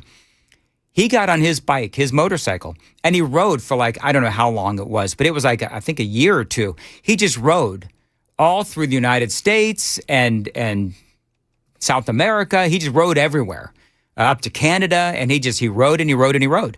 And when he finally stopped riding, he realized how much better he felt because he was alone with his thoughts. Really interesting story. He's got a great book out. All right, I got to go. It is 8:23. I'm sorry. I wasn't banging on the Democrats or Iran or, talking about my precious poll. I'm sorry. It's just, the whole thing with Brad Pitt and Angelina Jolie came up, and I hope that Brad Pitt is ultimately going to be okay. 8:24 on WTN, and Joan has the news coming up at 8:30. Joan. Yeah, we'll tell you about the job around here that's hiring and paying in some cases $38 an hour. It's coming up at 8:30 on SuperTalk 99.7 WTN.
Dan Mandis here for the Glock Store. It is backed by popular demand, force-on-force training.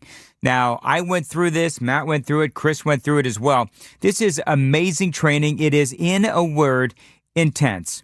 Are you ready for real-life, live-action scenarios that will test your marksmanship and split-second decision-making in real time? That is what force-on-force training does. It puts you in real-life situations to determine if you're up to the task of defending yourself and doing it legally within the bounds of the law. You know, when I was talking about this a few months ago, it was huge and a lot of people wanted to try it. They sold out the sessions, but they did promise to bring it back, and so it is indeed back. Force-on-force training. The laws have changed here in Tennessee, and if you're not up to speed, you need to be, because your life and your freedom could depend on it. Force-on-force training is only available at the Glock Store. Again, I did it. I absolutely loved it, and you will too. Go to their website, glockstore.com/FOF, as in force-on-force training. glockstore.com/FOF. They've only got 15 openings per session.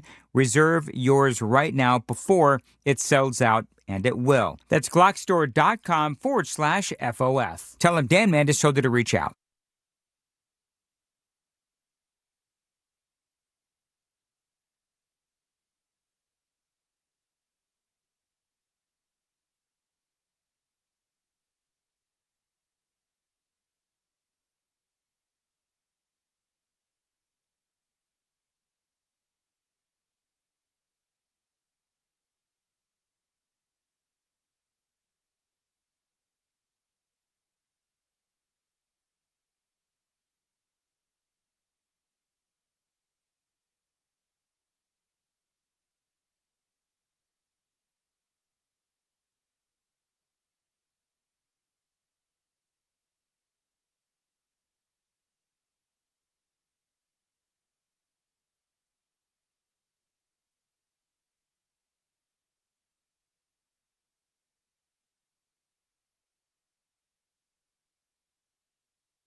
Good morning. It's 8:30. I'm Joan Jones with your top stories. And in the news in Rutherford County, there are some schools that are still short bus drivers, and it's affecting the commute this morning. John Coleman Elementary in Smyrna and Siegel High School in Murfreesboro are still hiring, even after bus driver pay got a hike. Danielle Ledbetter on Channel 4. The district approved 2 new pay tiers, $25 to $35 an hour with benefits, or $25 to $38 an hour without benefits.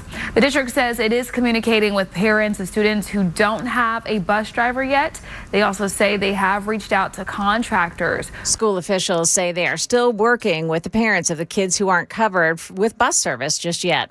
President Trump responded to the latest developments in the Middle East, including Israel's rejection of the Board of Peace plan for Gaza and Iran's demand that the U.S. pay it reparations. The president pushing back against Iran's new sweeping demands, rejecting their calls for reparations, instead saying Iran should be paying back the U.S. And the president also responding to Israel's rejection of his new plan for Hamas to disarm. Trump still insisting to me that his relationship with Prime Minister Netanyahu is, quote, very good. That's ABC's Mary Bruce. An unmanned Chinese rocket carrying a satellite exploded after liftoff last night. China's National Space Administration saying it will investigate the cause of the failure. China's also prepping for a lunar mission that will launch perhaps later this month. The Chang'e E7 rocket will explore the moon's south pole, including the parts that are permanently shadowed that are thought to contain water. Market numbers here brought to you by Beacon Capital Management, online at beaconcm.com. Well, we got a nice start on Wall Street this morning with the Dow Jones up 87, the Nasdaq gaining 40 at the start. The S&P 500 index is plus 7 points. That's the latest news. We've got traffic and weather ahead. I'm Joan Jones, WTN News. Thank you, Joan. 832 SuperTalk 99.7. Dan Mandis here from Mark Spain Real Estate. Listen, if you are stuck in a home that you can't sell, call Mark Spain Real Estate. Their guaranteed offer does indeed keep you in control. You're going to get out of your home fast and with maximum profit. Now, Mark Spain Real Estate has over 72,000 clients. They are the #1 most reviewed real estate company in America. 13,000 five-star reviews cannot be wrong. This is the company that I recommend for selling your home. Mark Spain Real Estate, and yes, their guaranteed offer. Call them right now and get out of your home fast and move on to the next chapter in your life. It's 855-299-SOLD, 855-299-SOLD. If you feel stuck, pick up that phone and call Mark Spain. They can help you right now. 855-299-SOLD. MarkSpain.com is the website to get a guaranteed offer on your home today. That's MarkSpain.com and start packing.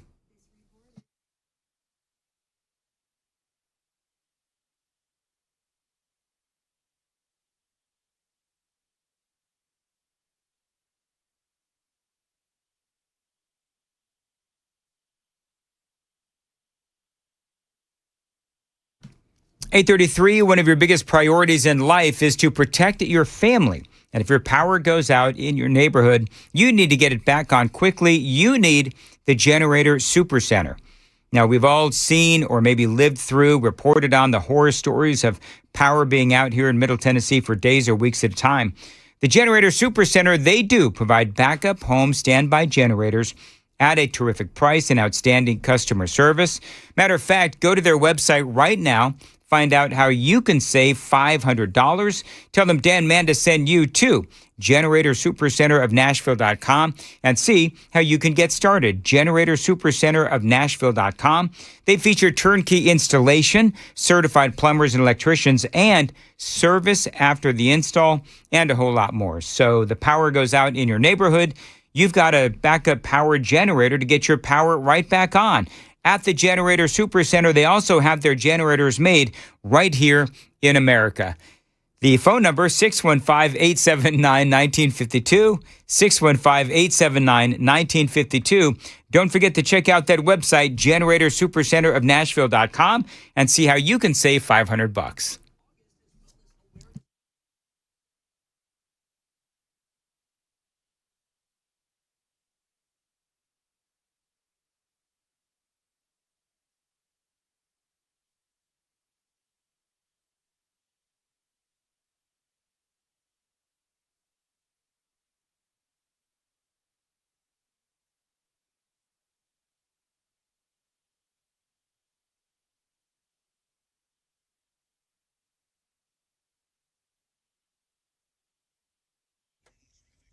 Got a crash on 40 westbound in Hermitage. It's on the right shoulder at the Davidson-Wilson County line. Also a crash on 40 westbound. Same area in Hermitage, but this one is before Old Hickory Boulevard East.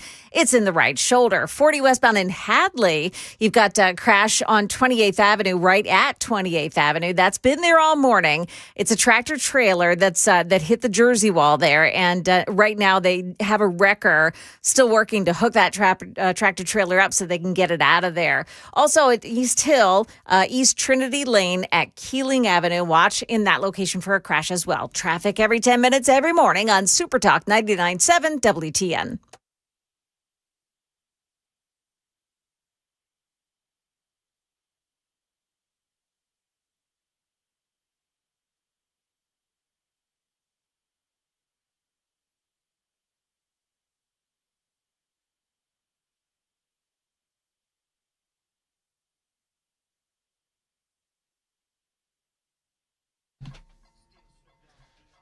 Nah.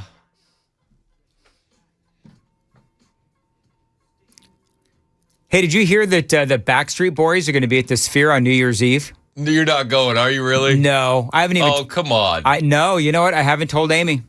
Good. And I'm not going to tell her. There you because go. The last thing I need is another expensive trip to Vegas to watch the Backstreet Boys at the Sphere on on New Year's Eve. Well, she knows now you'll be going. No, I'm sure she tuned out after the therapist comments. She probably said, that's enough for me today. And she punched out. I don't. I'll go somewhere where they'll talk about football. she punched over to the zone. In fairness, so therapists, and Chris agrees with me, there are some therapists that are agenda driven. Not all of them, and I'm not going back to that. So I would give some advice to the therapists that are upset. Yes? Seek therapy. But find one that doesn't have an agenda. Yep. Find one that doesn't have an anti-therapy agenda. I will be honest with you. That was not the only people that you offended. What do you mean those people? This morning, it wasn't. I was also offended. You? Yeah. Because you're hard to offend. But I took it personal. When you were going on about whether or not you should talk about the football, all of a sudden, Chris Hand gets thrown into the bus for talking about Little League. And I feel like there's an important distinction that wasn't made there. Okay. My boys' Little League teams win, Dan. They do. Thank you. And the Titans don't. Also, we don't talk about baseball. We're talking about raising men. It's different. Fair. I played Little League. Look how manly I am.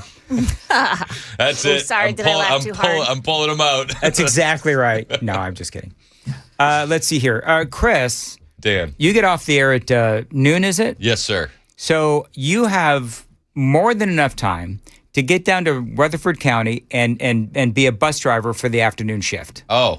Because they need bus drivers, I guess, down there in Rutherford County. I thought you were going to invite me to the Blackburn event. If you want to come to the Blackburn event, there are still tickets available. I didn't get an invite. I've got some in my car. Would you like one? Maybe. Would you actually come? Maybe. Probably not. I didn't think so. I got Little League. You're busy turning boys into men. That's it. BBD, skibidi. Well, if people are, now you've said that, I'm emceeing an event, Feed America First. It's a great organization. You've been down to Feed America First, haven't you? Yep. Yeah, it's down in your neck of the woods. Yep. They're celebrating 25 years of serving needy Middle Tennesseans. It's a great food bank. And so they asked me to MC, and I've said many times now, I rarely say yes to this stuff. I'm going to do this. I have such a deep respect for what they do. There's still single tickets available, so if you'd like to go to the event, I'll be there. Senator Marsha Blackburn will be there. And it's not a Marsha Blackburn event. I agreed to do this before I knew that the senator was going to be there. So people are like, oh, the only reason you're doing that is because Marsha Blackburn's going to be there. Stop. It's not the reason I'm doing it. I'm doing it because I like what they do at Feed America First. My kids have done volunteer work there. Have they really? Yeah. Okay. Oh, wait, no, wrong one. Never mind. I take it back. You know what, Chris? It's not too late. I take it back. Why did you know what? Me, you, and the kids, as you know, you turn your kids into men, your boys into men, your girls into women. Let's all go down as a family. I'm like family adjacent, kind of, sorta. Uncle Dan, they call Uncle him. Dan, and we can all do volunteer stuff there at Feed America First. I'll check with the Home Office and see what the availability is. Anyway, if you want to go, feedamericafirst.com is the website. So there you go. We'd love for you. And all your money that you use for the ticket goes to feed people. There you go. Feed the needy there in Murfreesboro. Perfect. So, Chris, if you ever lose your job, you can go to the food bank there at Feed America First. Well, if you look at the trades around this company. Oh, boy. Moving right along. Yeah, it could happen any moment. I'm not going to say what were you going to say? No, I can't. No, you can't do it. Man, don't do it. You can't do it, Dan. I can't do it. I'm gonna do it. Don't do it, Dan. I'm not. You should do it. No, I'm not going to do it. I'm not going to say what I was going to say. Hi, Chris. What's up? How are you? I'm good. Yeah, you're going to get on the air and talk about... by the way, did I ever tell you my Little League story? No. So, Sam, did you play Little League? Yep. Okay, so anybody who's ever played Little League knows... Shout out Madison Park. ...that things can go horribly wrong. So, one of my last Little League games, I went to bunt, and of course, I being the dumb A that I am, I went to bunt, and number one, I was not bunting correctly because I put my body closer to the plate than I'm supposed to, and then I tipped the bunt right into my face. No, you didn't. Yep. Were you busted open? I was absolutely busted open. Blood all over the place. It was horrifying. Did you get to take the base? No, my mom took me to the hospital. Oh. Yeah, I was bleeding. Couldn't even finish the game, could you? You know what? Apparently, I'm rub some dirt on it. Rub some dirt on it and just go out there and bleed all over the base. Is what I should have done. Was that your worst Little League entry? I got hit right in the noggin I was pitching and I got hit right in the noggin with a liner back to the mound there, Joan. Joan, go back to eating your burrito or whatever it was that you. Yeah, so earlier, I heard her. Did you hear her? She's over there munching. On She was. I think she was doing the same thing to me yesterday during the news, because all of a sudden the tease bed came on and there's no tease, and I swear she was back there munching on something. It's like every day at the same time, Joan. You know what, Joan? You only work 4 hours a day. Is that right? So would it hurt you to just be ready Pay if attention? If I say, "Hey, Joan," and then you got the crickets ready there, Sam. I say, "Hey, Joan," and I got nothing back. You ever, Joan? You ever play tennis by yourself? It's not very fun. Yeah. Well, that's how it feels like when I Just go to flipping you. one end of the ping pong table up. Yeah, when I go to you and oh, I'm sorry, I was eating. That's what it feels like, Chris. Didn't ask me about my worst Little League injury. What's your worst Little League injury? I got beamed right on the cheeks. The butt cheeks? Yeah. Okay. And this kid Wait, went on both to at pitch. one time? Come on. Pretty much with how fast he was throwing that ball. He went on to go play college baseball. This was 6th grade, and he threw some heat, and it hit me right on the butt, and I could not get up. I went down. I cried. Could barely make it to first. I was very upset. I said, "This is not for me." Okay. Did you quit after that? No, I just didn't re-up the next season. Yeah, see, I didn't have to leave and go to the hospital. Things were still intact. I think that tragic bunting incident was actually my last ever at bat at Little League. What a way it was to hang the it last. up. Wow. Yeah, it was the last game, and I kind of baseball shine was gone for me at that point, so it was like. You're like, this hurts. I don't want to do it. It's pretty fitting. Anyway, moving right along. You have any baseball injuries there, Chris? No. Are you sure? Because 1323 says, let's hear about another worthless topic. So I want to keep this going for 1323. We avoided a baseball injury last night. Did you? Like Brooks is playing catcher and he couldn't find his cup. Oh. Yep. And I was like, no, we got to find the cup. And he goes, "No, Dad, I'll box it out. Don't worry." Oh. And I was like, no, I can't send you out there without the cup. Yep. And then he's like, "I'm going." And he's like halfway to home plate. I'm like, "I found it. Get back over here." I'm like waving a cup in the dugout. I'm like, "I got it." Okay, does he have a personalized cup or do you share it? No, it's not a group cup. Okay. So that's what. Well, that's what you're implying? It's a question because when I was a kid, Back in the day, one per team. Yeah, when I was in Little League, I was a catcher at one point, and my dad actually got me my own cup because I was a little persnickety about that. Yeah, and so, but there was one day I thought my team had they snatched my cup to force me to use the group cup. And I was like, I'm not using the group cup, man. I'm sorry. Like, you mean that they shared? Yeah. Yes. These kids would share the cup. I was like, why? This is gross. Yeah. I don't know. It's Maybe also not really like a one-size-fits-all kind of thing. Really, when you're in like 4th or 5th grade? Well, how old were you? Were you in 4th grade? Yeah, I was like young. I don't know, young, whatever. Moving right along. Anyway, whatever. Got anything for this? Because I got something. You want to hear what I got? Did you wear the group cup? No. No. I played the outfield. Maybe that's why they had to put the HPV virus into the schedule. Oh, man. Jason says, share a cup. Only a future serial killer would share a cup. Maybe it was just in California. 2637 says if you share a cup and it doesn't fit, you get a fierce case of jock itch. Okay. Nolan says, man up, Dan. I'm not sure who Nolan is, but whatever. 9538 said, no way Sam's big ass played any sport. Wow. Played several. Would you like to reply? I mean, not really. Is he calling Sam fat? I don't think I'll definitely admit that I'm a little heavy at this point. Yeah. I don't think you're Joan has a word for that. What's that, Joan? Hefty. Hefty. Yeah, Joan likes the word hefty. I prefer rotund. We can call you Hefty Sam. I like thank hefty you. sand. No. Sand. Randy says, oh, for the love of God, move on. Okay. Hey, you want to hear this? I need video. So did you hear the epic meltdown from this Democrat socialist when she was asked, what exactly do you mean by tax the millionaires? We do believe in taxing the hell out of millionaires. Yeah, absolutely. Well, what does taxing the hell out of them mean? Yeah, you know, I don't have like a solid, but I think. But shouldn't you? She got the right glasses on, right? The glasses give it away. Glasses give it away every single time. I mean, if you're the co-chair, of the DSA, shouldn't you be more specific than just taxing the hell out of something? What exactly do you mean? So again, it's democracy, right? And we have to look at what we need to spend and what we need. She had nothing. That was DSA co-chair Megan Romer. Megan Romer. And during the same interview, she described her political journey to the DSA as starting out as someone that only got their news from Jon Stewart. She said that she was a Jon Stewart liberal. And I'm just wondering if we can have a class action lawsuit against Jon Stewart for the damages he's caused to this country. Hashtag thanks, John. Thanks, John.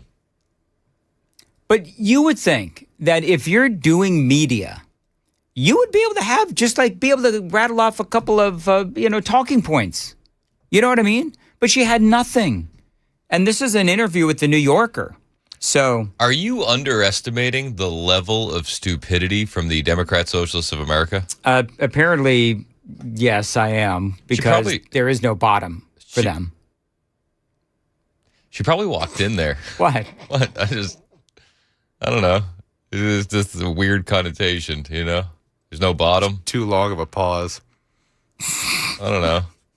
Just knowing all the people that are in that group and how they throw around the term bottom. I don't understand. So, Joan, do you understand what Chris is saying? If there's a top, doesn't there have to be the opposite of that? Oh my gosh. Well, that's kind of where I went. Yeah. That's Why would you do that? Because did you see her glasses? Yeah. The red ones, the goofy looking red ones? Yeah. Yeah.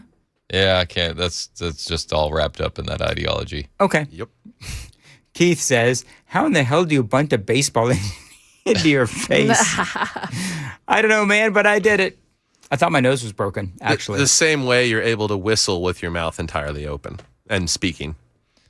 That one ad read you did where you somehow throat whistled while you were in mid-sentence. Wait, so your nose wasn't broken? No. So you went all the way to the hospital and there was no serious injury? Listen, there's a lot of blood. Okay. Did you get stitches? No. Okay. So it was just a lot of blood. So the recommendation at the ER was an ice pack?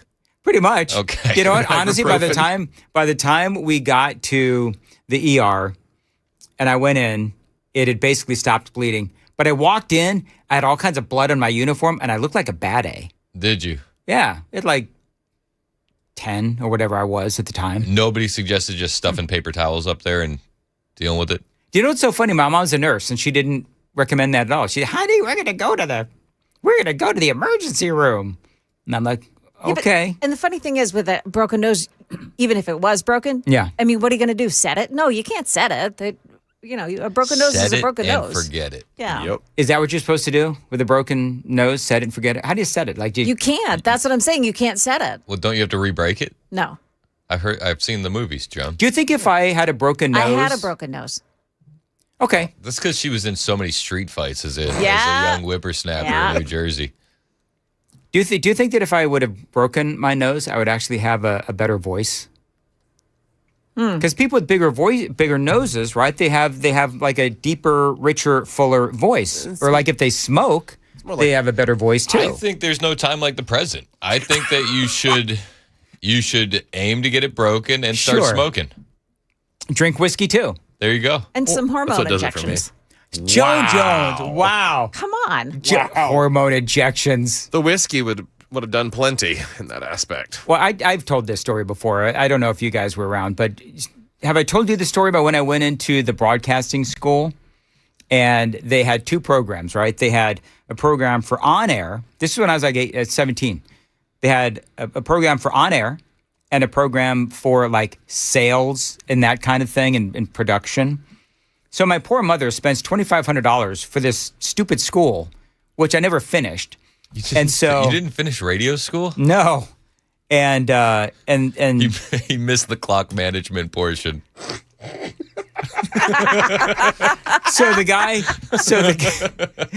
guy tells me, I'm not recommending this officially, and don't tell your mom I said this, but if you smoke and drink whiskey, your voice will like magically lower at least an octave or two. Yeah. And it'll be a lot fuller. Can confirm. So I decided not to do that, but I did think about it. But I just ultimately... How old were you at that time? 17. This is the perfect age to start drinking and smoking. Perfect age to start drinking and smoking and getting that deeper voice. That's what Motley Crue was doing. And heroin. There's heroin too. That's exactly right. According to RFK, it's what woke him up in college. I told the story about the guy in the Hawaiian shirt who, like, he said, is there any way that you can, he was recording me reading a commercial. Is there any way you could like lower your voice? And I'm like, I can try. And then I sounded just stupid. You know what I mean? So I was just, no, man. I do it again. No, I'm not. So he's going to hurt himself if he does it again. So basically, I kid you not, they told me, Chris Hand, I would never succeed in radio on the air. Joke's on them. That's what they said. The guy in the Hawaiian shirt, you will never be on the air. Look at you now. And you're thriving. I wish I could find him. You're on the air. He's probably dead. He's still just guy in the Hawaiian shirt. You could show him your Marconi. That's exactly right. If I knew who he was, I'd text him a picture of my Marconi. Yeah. Whatever. Chances are he's not even alive anymore, Dan. You're still thriving. Joke's on him. He's Joke's dead. on him. Whatever. All right, we got to go. 8:53 on SuperTalk. Should I do sports on my show? No. Okay. See, good. thank you, Chris. It's like nobody cares. I know. Especially about the Titans. I'm still mad that we're going to have a Super Bowl here, and it's like, how about you guys just field a good team? The ownership group here is so bad. Like, I know a couple people that have played professional sports, and they're like, it would be so advantageous to a professional athlete to play in the state of Tennessee, especially for the Titans, because the other teams in your division, two of them are the Texans and the Jacksonville Jaguars, which are also both teams without a state income tax. So you keep more of your own money. But the ownership group here is so terrible that they can't get out of their own way and put a winner on the field. Yet we are going to foot the bill to be inconvenienced in 2030 because of this Super Bowl that nobody's going to have fun with. Nobody's going to enjoy it. Everybody's going to be annoyed. And then that's okay. That's good. But they can't. They want to make money for this. We're going to make so much money for Nashville. How about some home playoff games? Consistently getting home playoff games will make more money for the city than any Super Bowl ever will. There you go. That's sports on the talk station. I'm a little passionate about this. That's because they suck. And if anyone remembers the draft, it was fun for some people. It was a nightmare for everybody else. Yeah. No, but nobody had fun.